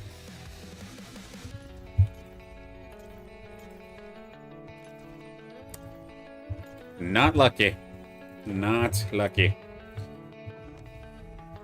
Went for it, didn't work. Let's see if we can hold for at least a little bit. Lots riding on the Exalted Monk here. It is not the highest leveled, but at least it has a couple levels into it. Does not have a phase breaker, but I don't feel like I'm in a safe enough position to re-roll for one, so the overflowing plus restorating impact reactors are going to have to be enough.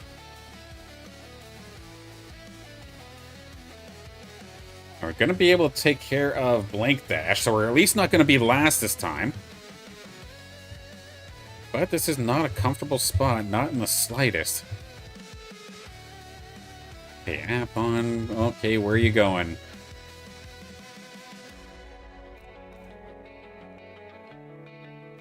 Couple divers.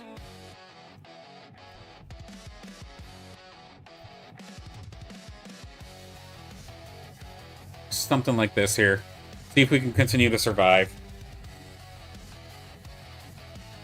I know the best opportunity for trying to find the mud units is sitting at level 5. However, I do not honestly think that I would have been able to survive even up to this point if I stayed at 5. So I'm lessening my chance. I mean, it's a 40% chance compared to 50, so it's still not bad by any means. But hopefully, especially with there being so many bots in this game, I can hopefully not lose points on this game. It would really be a rough one if I did. But I think the crazy part about it is I've been playing this game a very long time. And while my Illuvials aren't high-leveled, they at least have some levels. So I empathize heavily with those new players coming into this game, because they have it way worse than even I do. So what does that look like?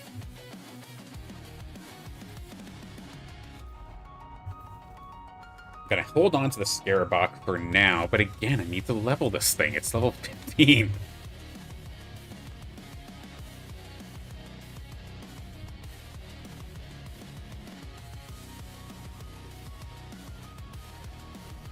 And then optimally, this is actually a force reactor instead. Okay. Gave me some shield. Yes, please. Resistances, stealing. Sure, go ahead. Brawler. There's the phase breaker, so we can do it that way. Do something like this instead. App on.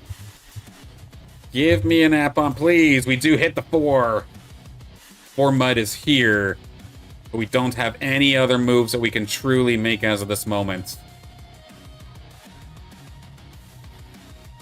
Or actually, do we?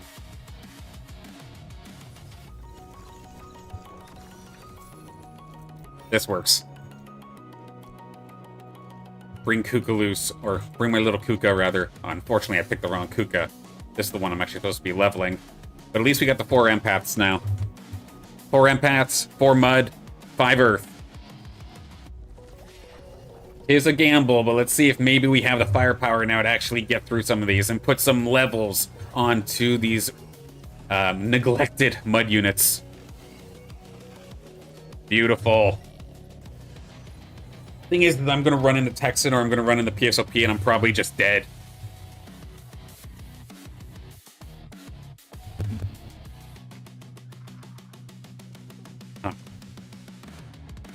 Yeah, if I were just able to play the bots over and over and over again, I'd be in great shape, but that's not going to be the case, right? Eventually, I'm going to have to go into Texan or PSOP.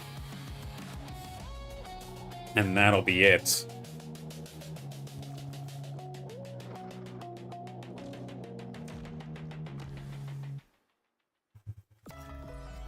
As I say that, there's PSOP. Physical damage, considering that robes I'm going up against next, might not be a bad idea. The Omnivamp. We try the Omnivamp. Swap out my Kukas here. Make sure I'm using the right one. And just try my damnedest to somehow survive this.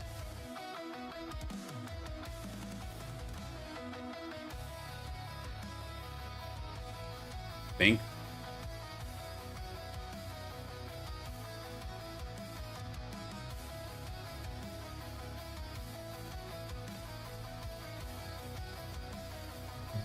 Think that was okay coverage. See how it goes. Big issue, of course, is going to be that stabbing down near the bottom, but at least my monkey is away from it for the initial time being. Oh no, we get absolutely clapped. Never mind. Yeah, this is what I was worried about, and this will absolutely punish us to the point where I'm actually going to lose points on this game, but we tried something different. Didn't work out this time. But at least a couple of Illuvials are going to get some levels in this instance. But leveling up new Illuvials. I'm even surprised that this one was so low, actually. Yeah, only 23k. That hurts, but can't win them all. Lost way too much health.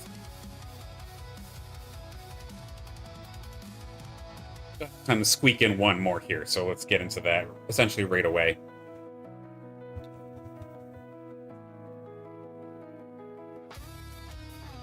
For Ratty's event as well, I believe there's another 2 hours or so of gameplay. And it looks like, at least as of this moment, there's only 7 ticket holders currently.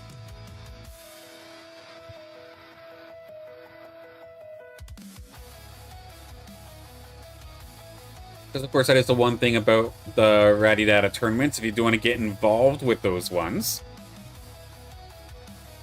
you do need a ticket from Ratty's website, which I believe there's 2 different types.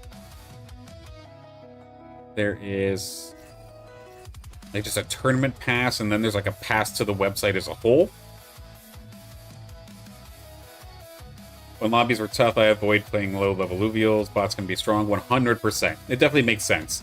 It was unfortunately a spot where I kind of had the idea in mind, and I executed on it way before I realized how much trouble I was actually in regards to the levels.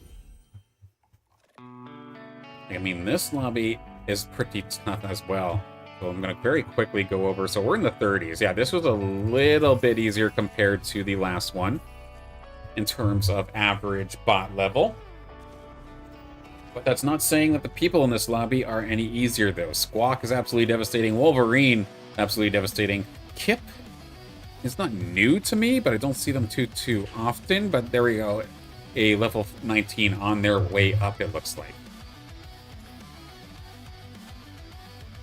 Okay, a Tipo, go grab a couple of bits of experience, why don't ya?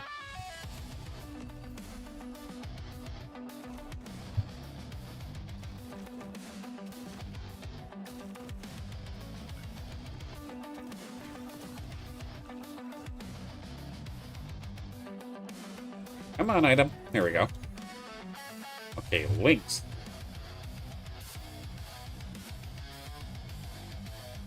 Okay, let's Kip to start us off here. Bring the links in. DPS, DPS, swap you out. Bring in one. A little bit of additional Scion power this time by. And I feel like we should be able to clean this one up. Did they hit level 4? They did, actually. So this could be more even than I was expecting.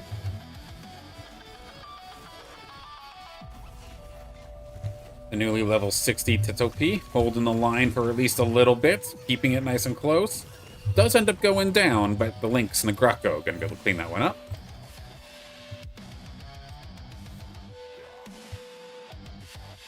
Lynx check. Virtuous Floor Lynx is the potential.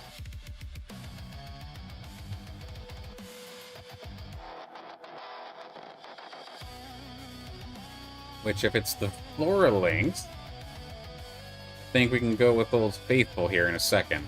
Yeah. Do so. Tianti already showing up is huge.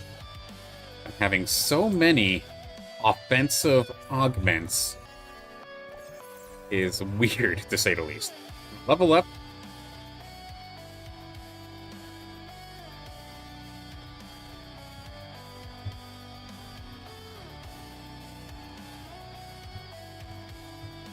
So this could very well set up for a Scion corner kind of style.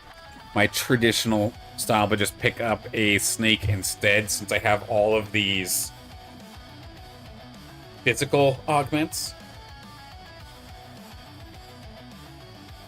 Or high damage augments, rather. Because if I can get somehow Piercing Force Reactor and then the Disruptive, that would be pretty crazy. Bloodthirst will gladly accept that. Okay, Aqua Squawk. Okay, I'm going to throw in my level 60s then there. Okay, not going to find either. Let's go for the raw damage, I guess. And there's the Piercing. We'll go for Piercing. Was a little slow on getting those augments out there. Squawk does have the level advantage on me, but I did also make the mistake of kind of spreading out my augments. We'll take a few of them down, but yeah. We're going to end up falling here. Squawk, of course, very good player. Strong collection as well. Level 47 currently. A Scoriox game? Potentially. That's kind of what I'm thinking. Like, we can go for like my corner style, like my traditional style, but just have Scoriox instead. Much easier said than done, of course.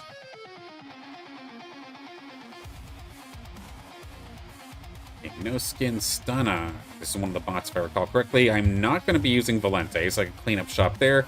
Dokas can for sure go away. A Tipo, I'm going to hang on for a second, because maybe we can do something there. I'm actually going to do something like this instead here. The Lynx is there for some good damage and experience, but just going to have the Snail do all the damage this time.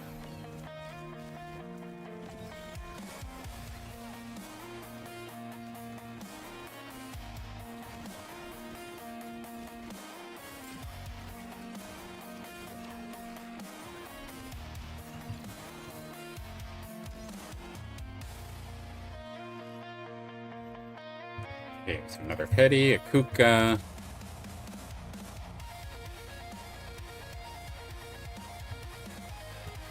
Give Graco some airtime while things are a little bit quiet.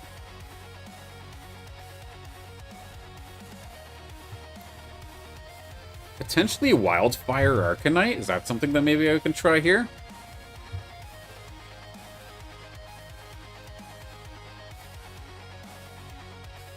Tankiness.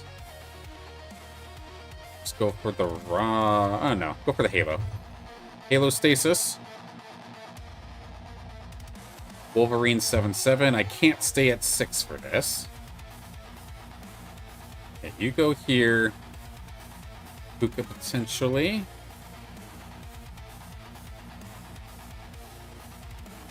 You tankier.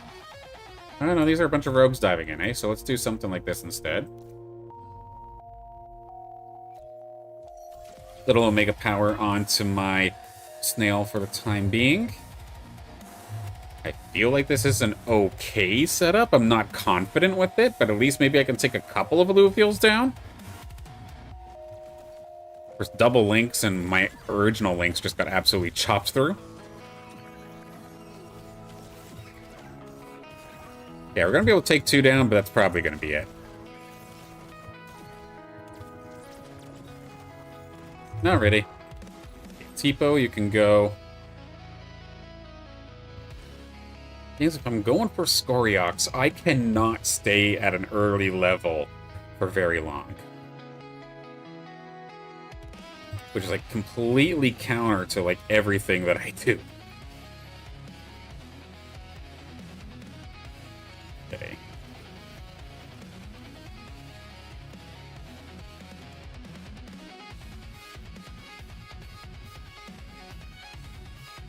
Something like that.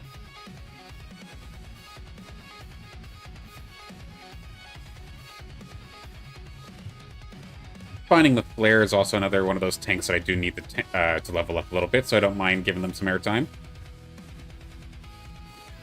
Yeah, I think this is going to be the play, though, is trying for some sort of Wildfire Arcanite.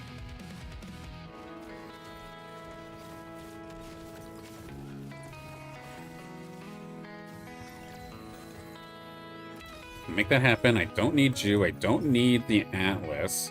Archie, I'd gladly accept. Okay, fire. Oh, Chuko? Actually, no. Let's not do Chuko.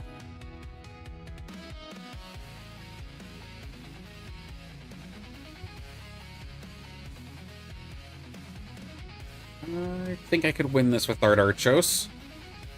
Might be a bit of a greedy move, but we'll try it.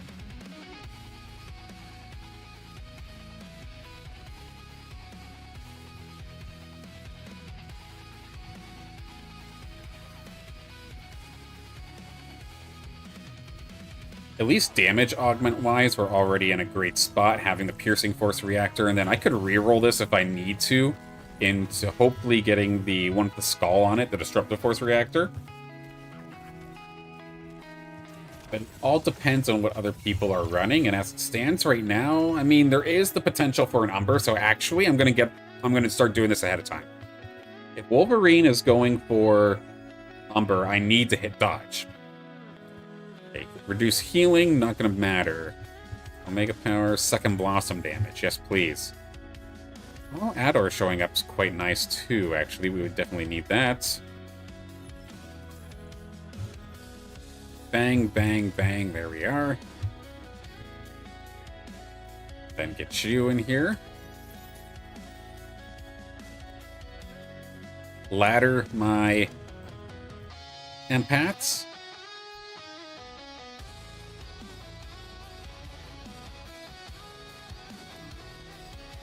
Oh, I should have done the other way. I should have got the flare instead. That should have been Wildfire.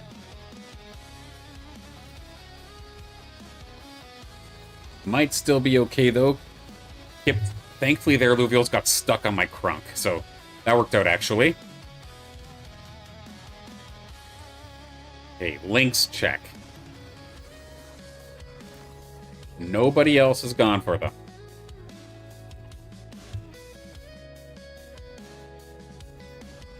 Okay. I mean, if we're going for Scoriox, I mean, Veteran's Might would be the way to go, right?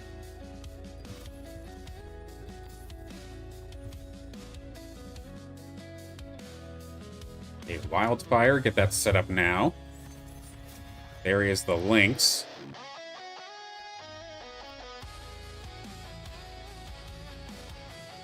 You could even do a verdant variant of this. But no, that would require using a Flish.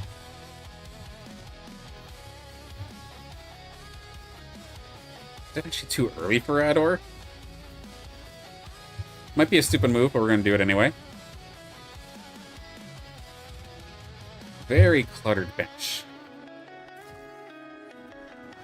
With there being nobody else actually going for Lynxes, I do want to try and get the Virtuous Floor Lynx, because I think that would actually be a fantastic addition to what I'm trying to do.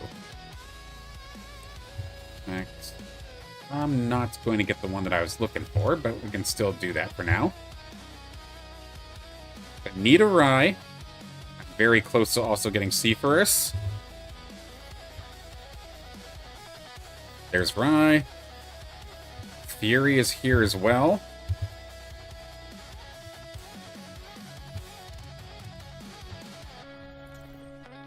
Nearly at the point where we get the Lynx.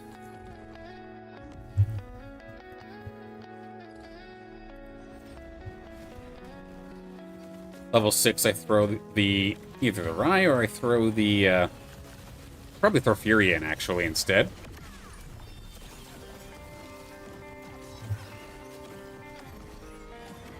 Very close battle, but this bot is currently level 8. How did my Lynx end up all the way over there?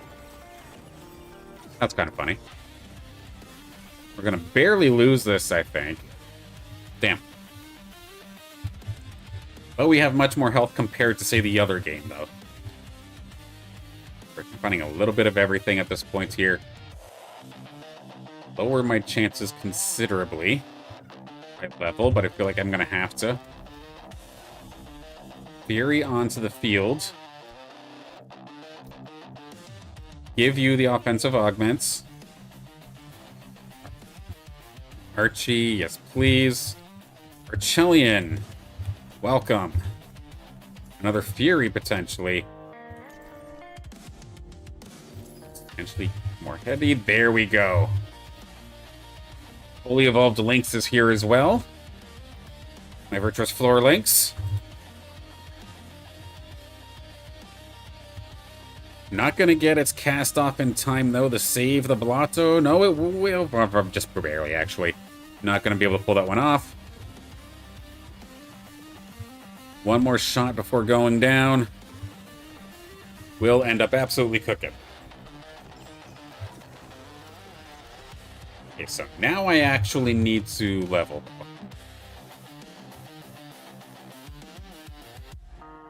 Versus no skin, though? I might not have to, actually.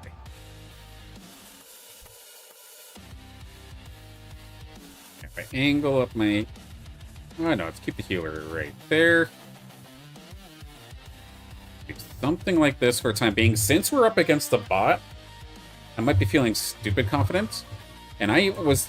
been needing to do this for a while. I said I was going to do it, and then I didn't actually end up doing it.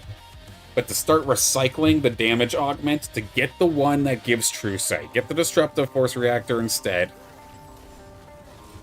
Because if I'm dealing with Umber, I need to be able to hit it, and hit it quickly. I cannot afford to sit behind its dodge.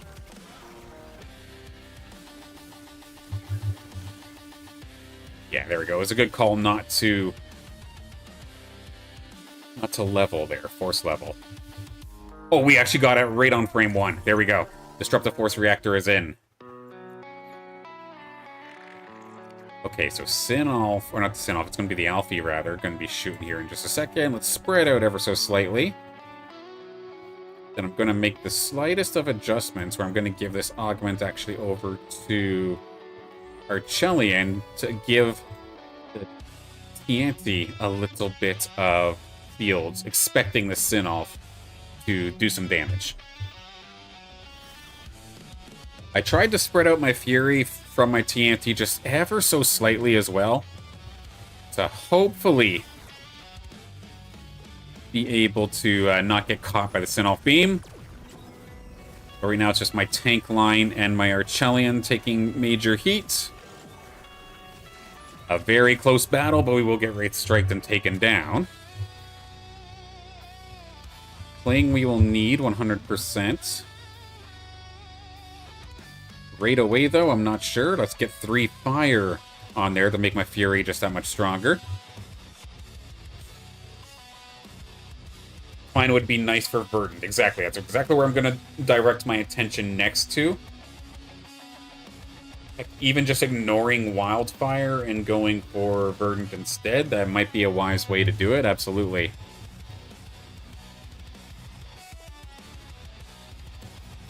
And this is going to be a Scion Imprint. Oh, fire. No, I'm not going to be able to hit 6 fire, but I can hit multiple Scions. Omnivamp, yes, please. Let's level up again. And rearrange a little bit. Fine. I'm going to set myself up kind of like this. Turn my Archelion into a bit of a Scion as well here. Mega Power goes to here. Make you the tanky one, sorry. Set up, give you attack augment. Then the next thing... Oh, I did not do the binding. We did get the binding just in the last possible second. There we go. That's why I did that. The repositioning on the Ranger is so that its Verdant's positioning is in a little bit of a better spot.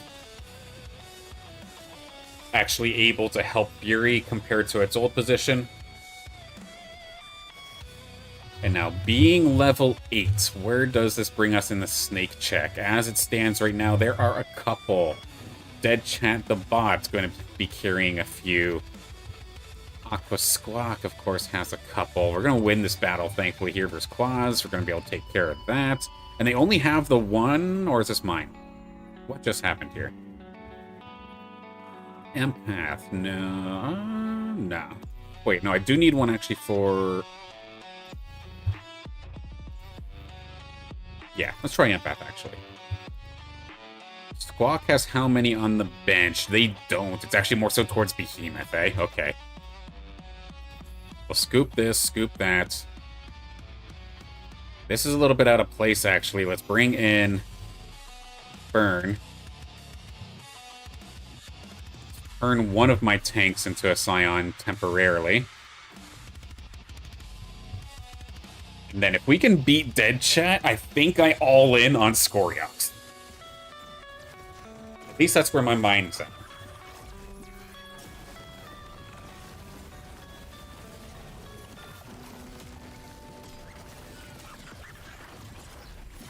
Be all in on Scoriox, which should hopefully at the same time let me look for Twine, look for Fernite as well.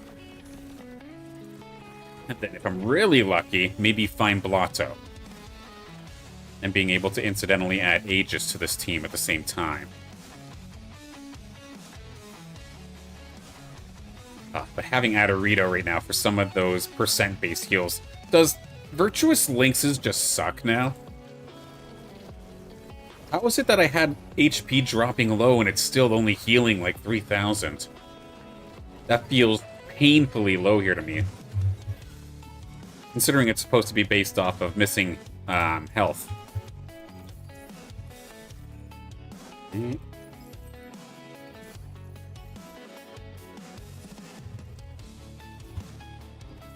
Alright, so there's the Furiox.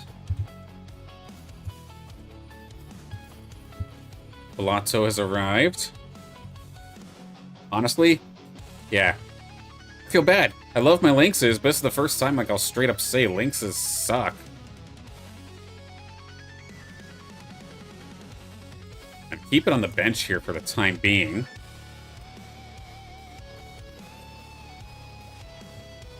Blotto has arrived, so we now have Aegis online, which is pretty cool. But I'm gonna more so just worry about keeping my other tanks healthy compared to trying to supercharge a unit in particular.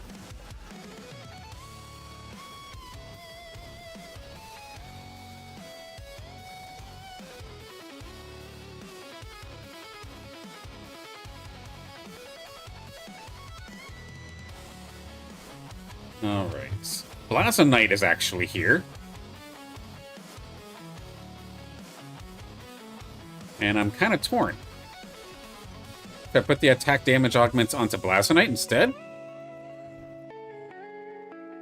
I mean, if I turn you into a Scion, give you attack damage as well.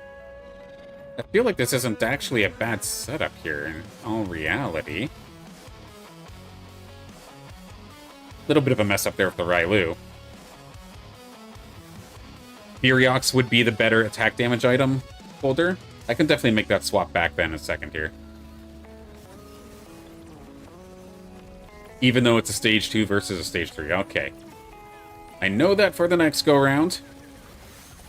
Thankfully, even if I do lose here to Wolverine, I'm going to be close, but shouldn't die, at least not just immediately yet.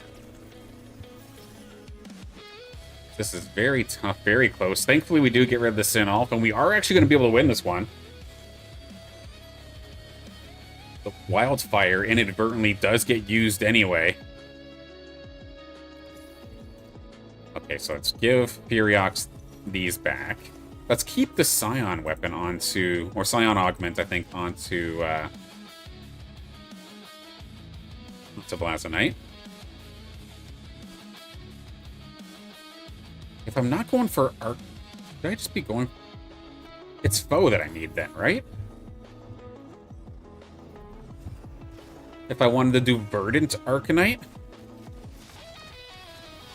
Because Harbinger's side of things is doing me absolutely nothing right now.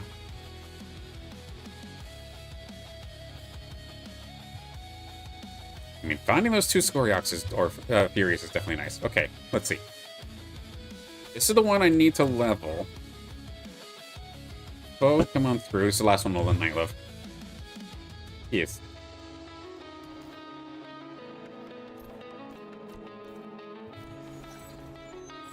There's that. More tankiness.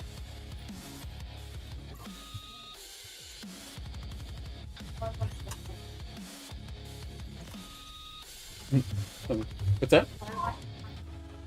Sounds good. Wifey says hi. Okay, so this turned into Arcanite Verdant. Did not consider the Dual F, though. This is going to be very troublesome. But we were a very tanky squad still, but there's a lot of high damage Illuvials on this other side. But I think we're just so stupid tanky that it might actually work as long as we can survive versus the Dual F. We do lose Furiox, so actually that's very, very, very troublesome. They lose their healer. Blotto is still alive. Give me the Omnivamp shot.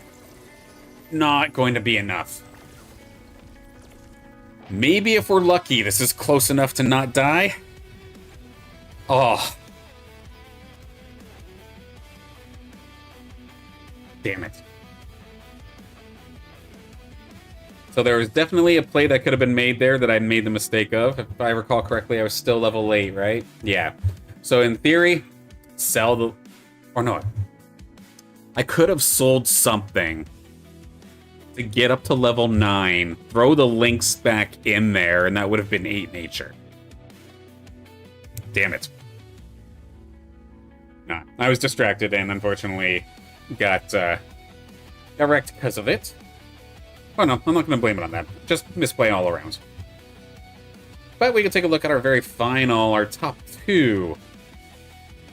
This was going to be a tough crowd to beat no matter what. Aqua Squawk and Wolverine, of course, both 2 very fantastic players. Both of them have spent basically everything to get where they're at right now. It's a 9 Water with Steam team coming out here for the side of Wolverine.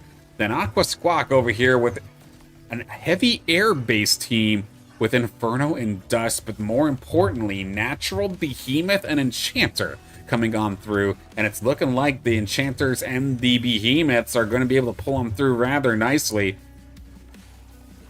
Just a matter of dealing with the support line, and there you go. Wolverine going to take a hit to start this one off.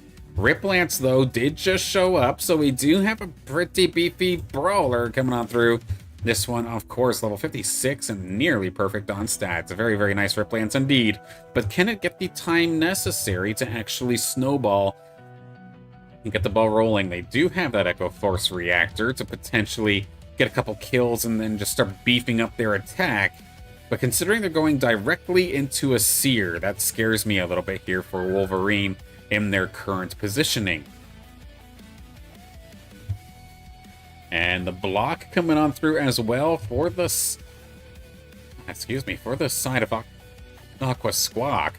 But that is going to be this Mammoth getting chewed through. It was pretty critical in the success of that last round. Gonna barely shunt away the Rip Lance right before the Mammoth goes down. So with the big carry out of here for the side of Wolverine, I imagine that the rest of these behemoths are going to fly on through. Yeah, the Dual F's a carry in its own right as well, but it cannot face tank a Polar Bear like this. Even with the numbers advantage, that Polar Bear is just way too damn powerful. It's got the backup here of the Arctase as well, continuing to keep that Inferno ticking away. So a very tough spot once again here for Wolverine to try and fight out of. What do they have in regards to upgrades that could potentially come through? I mean, they are looking for Umber, but they don't have any more credits to actually chase it. Meanwhile, Aqua Squawk's team just gets that much more tanky. The big fella has arrived somewhere around here. There he is. Guys are coming on through there. Hello there. We don't get to spotlight you too often, but a very, very beefy backliner. Or beefy support. I've seen it used in the front as a tank or as something that could catch in the backgrounds, but I imagine that the intent will be to try and stop this dual left shot here, but it's going to go into the Quinks at least right off the rip. But at least with the Quinks taking more damage, it means these charms are going to come out pretty quickly, and every single charm does stop the dual left in its tracks. Now that the Quinks is gone, now it's the guys are tanking, but at the same time, I think that Scoria or the Furiox did take a decent amount of damage, but it will not die, at least not as of yet, and the rest of the squad from Aqua Squawk going to come on through and absolutely shred. One more attempt here for Wolverine after this NPC round. Annoying thing here for Wolverine as well, we do see, not Umbers, but Dashes getting picked up on the bench at the same time, so Wolverine is not going to have a clean shot at finishing this Umber.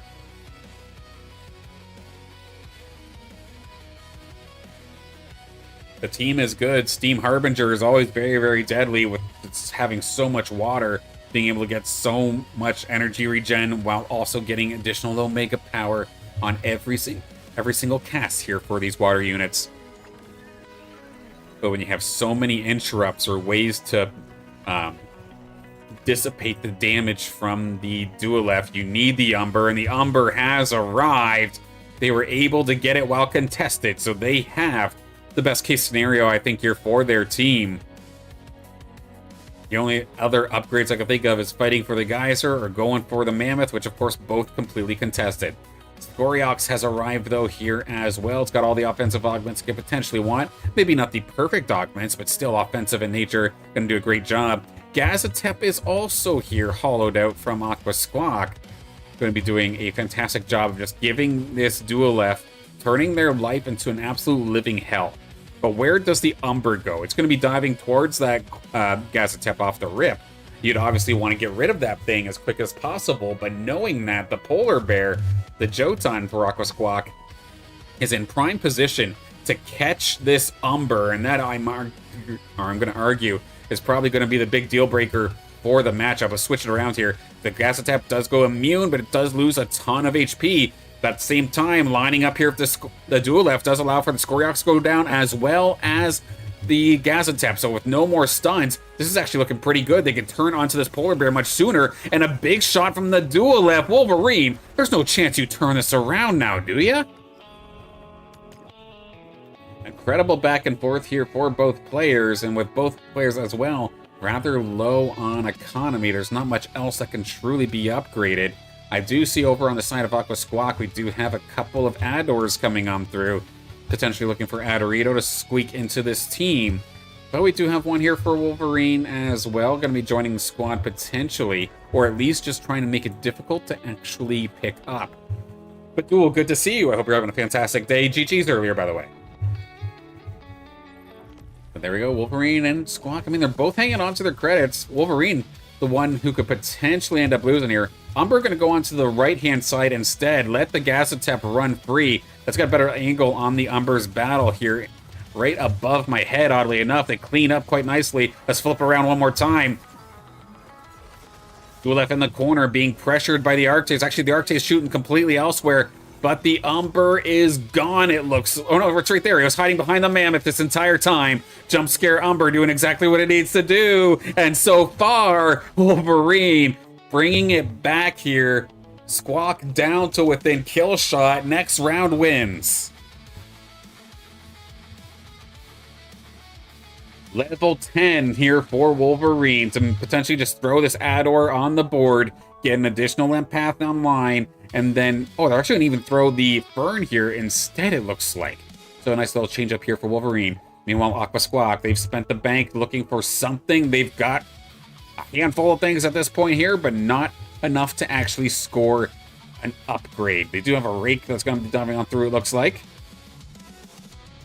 So let's see, final battle, potentially. The Umber going to be going directly through the center. Dual FB initially going in after that Gazatep, but the Gazatep Charm going to stop the first shot. The Rake potentially with the Wraith Strikes. Can it splash in and potentially kill off the Dual F? Actually, the Jotun is going to be there to do so, and it's on to the Umber. The Umber is down. All of the carries here for Wolverine have died. The big comeback was right within grasp, but a big last-minute move here from Aqua Squawk to be able to keep and hold their lead and win this game. GG's.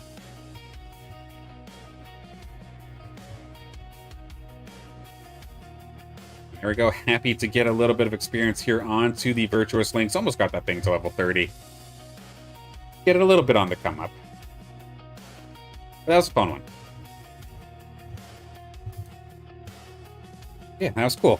Fun day overall. I had an absolute blast today. Finally able to actually get into the arena myself after watching all of you absolutely crushing it over the last couple of days, whether it be through House League or whether it be through the Ratty Data tournament from Saturday. That was a lot of fun. And I'm looking forward to doing this again sometime soon, especially, of course, going into next week. I'm moving to 5 streams a week, at least tops. Of course, if appointments and stuff happen like that, or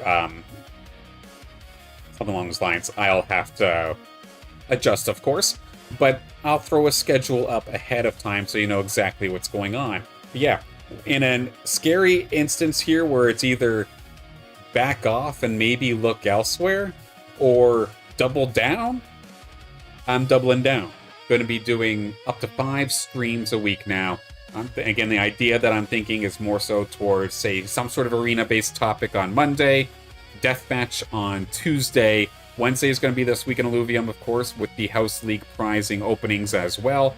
Thursday could be another arena day for the time being until something else potentially ends up coming on through. Maybe more so of a free or an open day. And then Friday, of course, is going to be a House League, of course.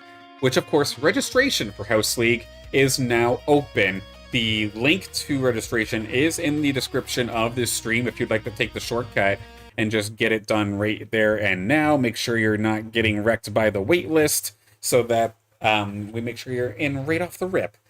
And of course, with the Monarch Masters especially, I am completely down and open to be able to do a second lobby loaded for Monarch Masters as long as everybody's registered ahead of time. So, get into the swing of things. I would have enough prizing to load both lobbies, so I would love to be able to do it. Silent is a gambler deep down, I knew it. Hey, when poker became a huge thing back when I would have been in high school, when it was actually getting televised and stuff, I enjoyed my share of poker, let's just say. Absolutely. Do I have a good poker face, though? Absolutely frickin' not. Not a chance. There's a reason why I don't do it anymore. Yeah, I'm doubling down.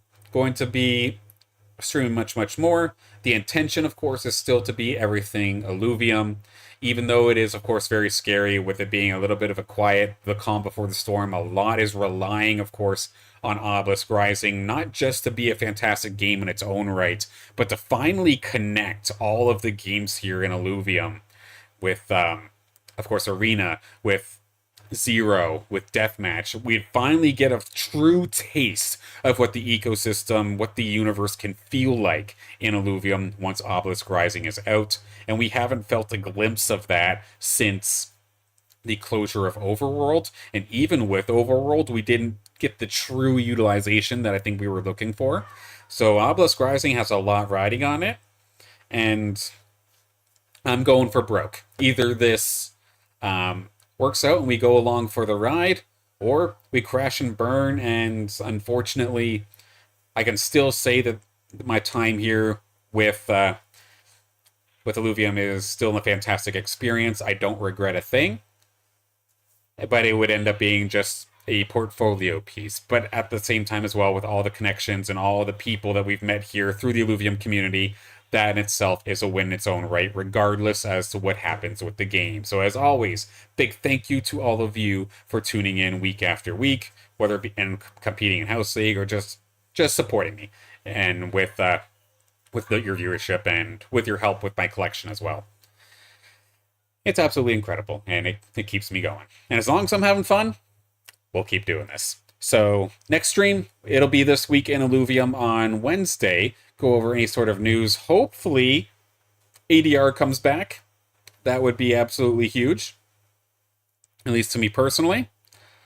And then we'll see how it goes from there, with then Friday being House League. So until then, whether it be in the deathmatch pit or in the arena itself, good luck on your matches and good luck on your training, Ranger. I'll catch you on Wednesday.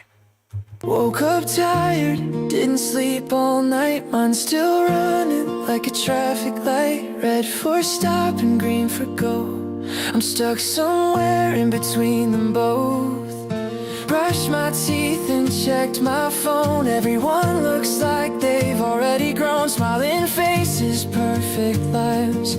I'm here asking, what am I doing with mine? I don't have a plan, I just have today. Trying not to throw the little good away. Heart's still heavy, but I'm still here. Taking one small step through the fear. I'm tired, but I'm not giving up.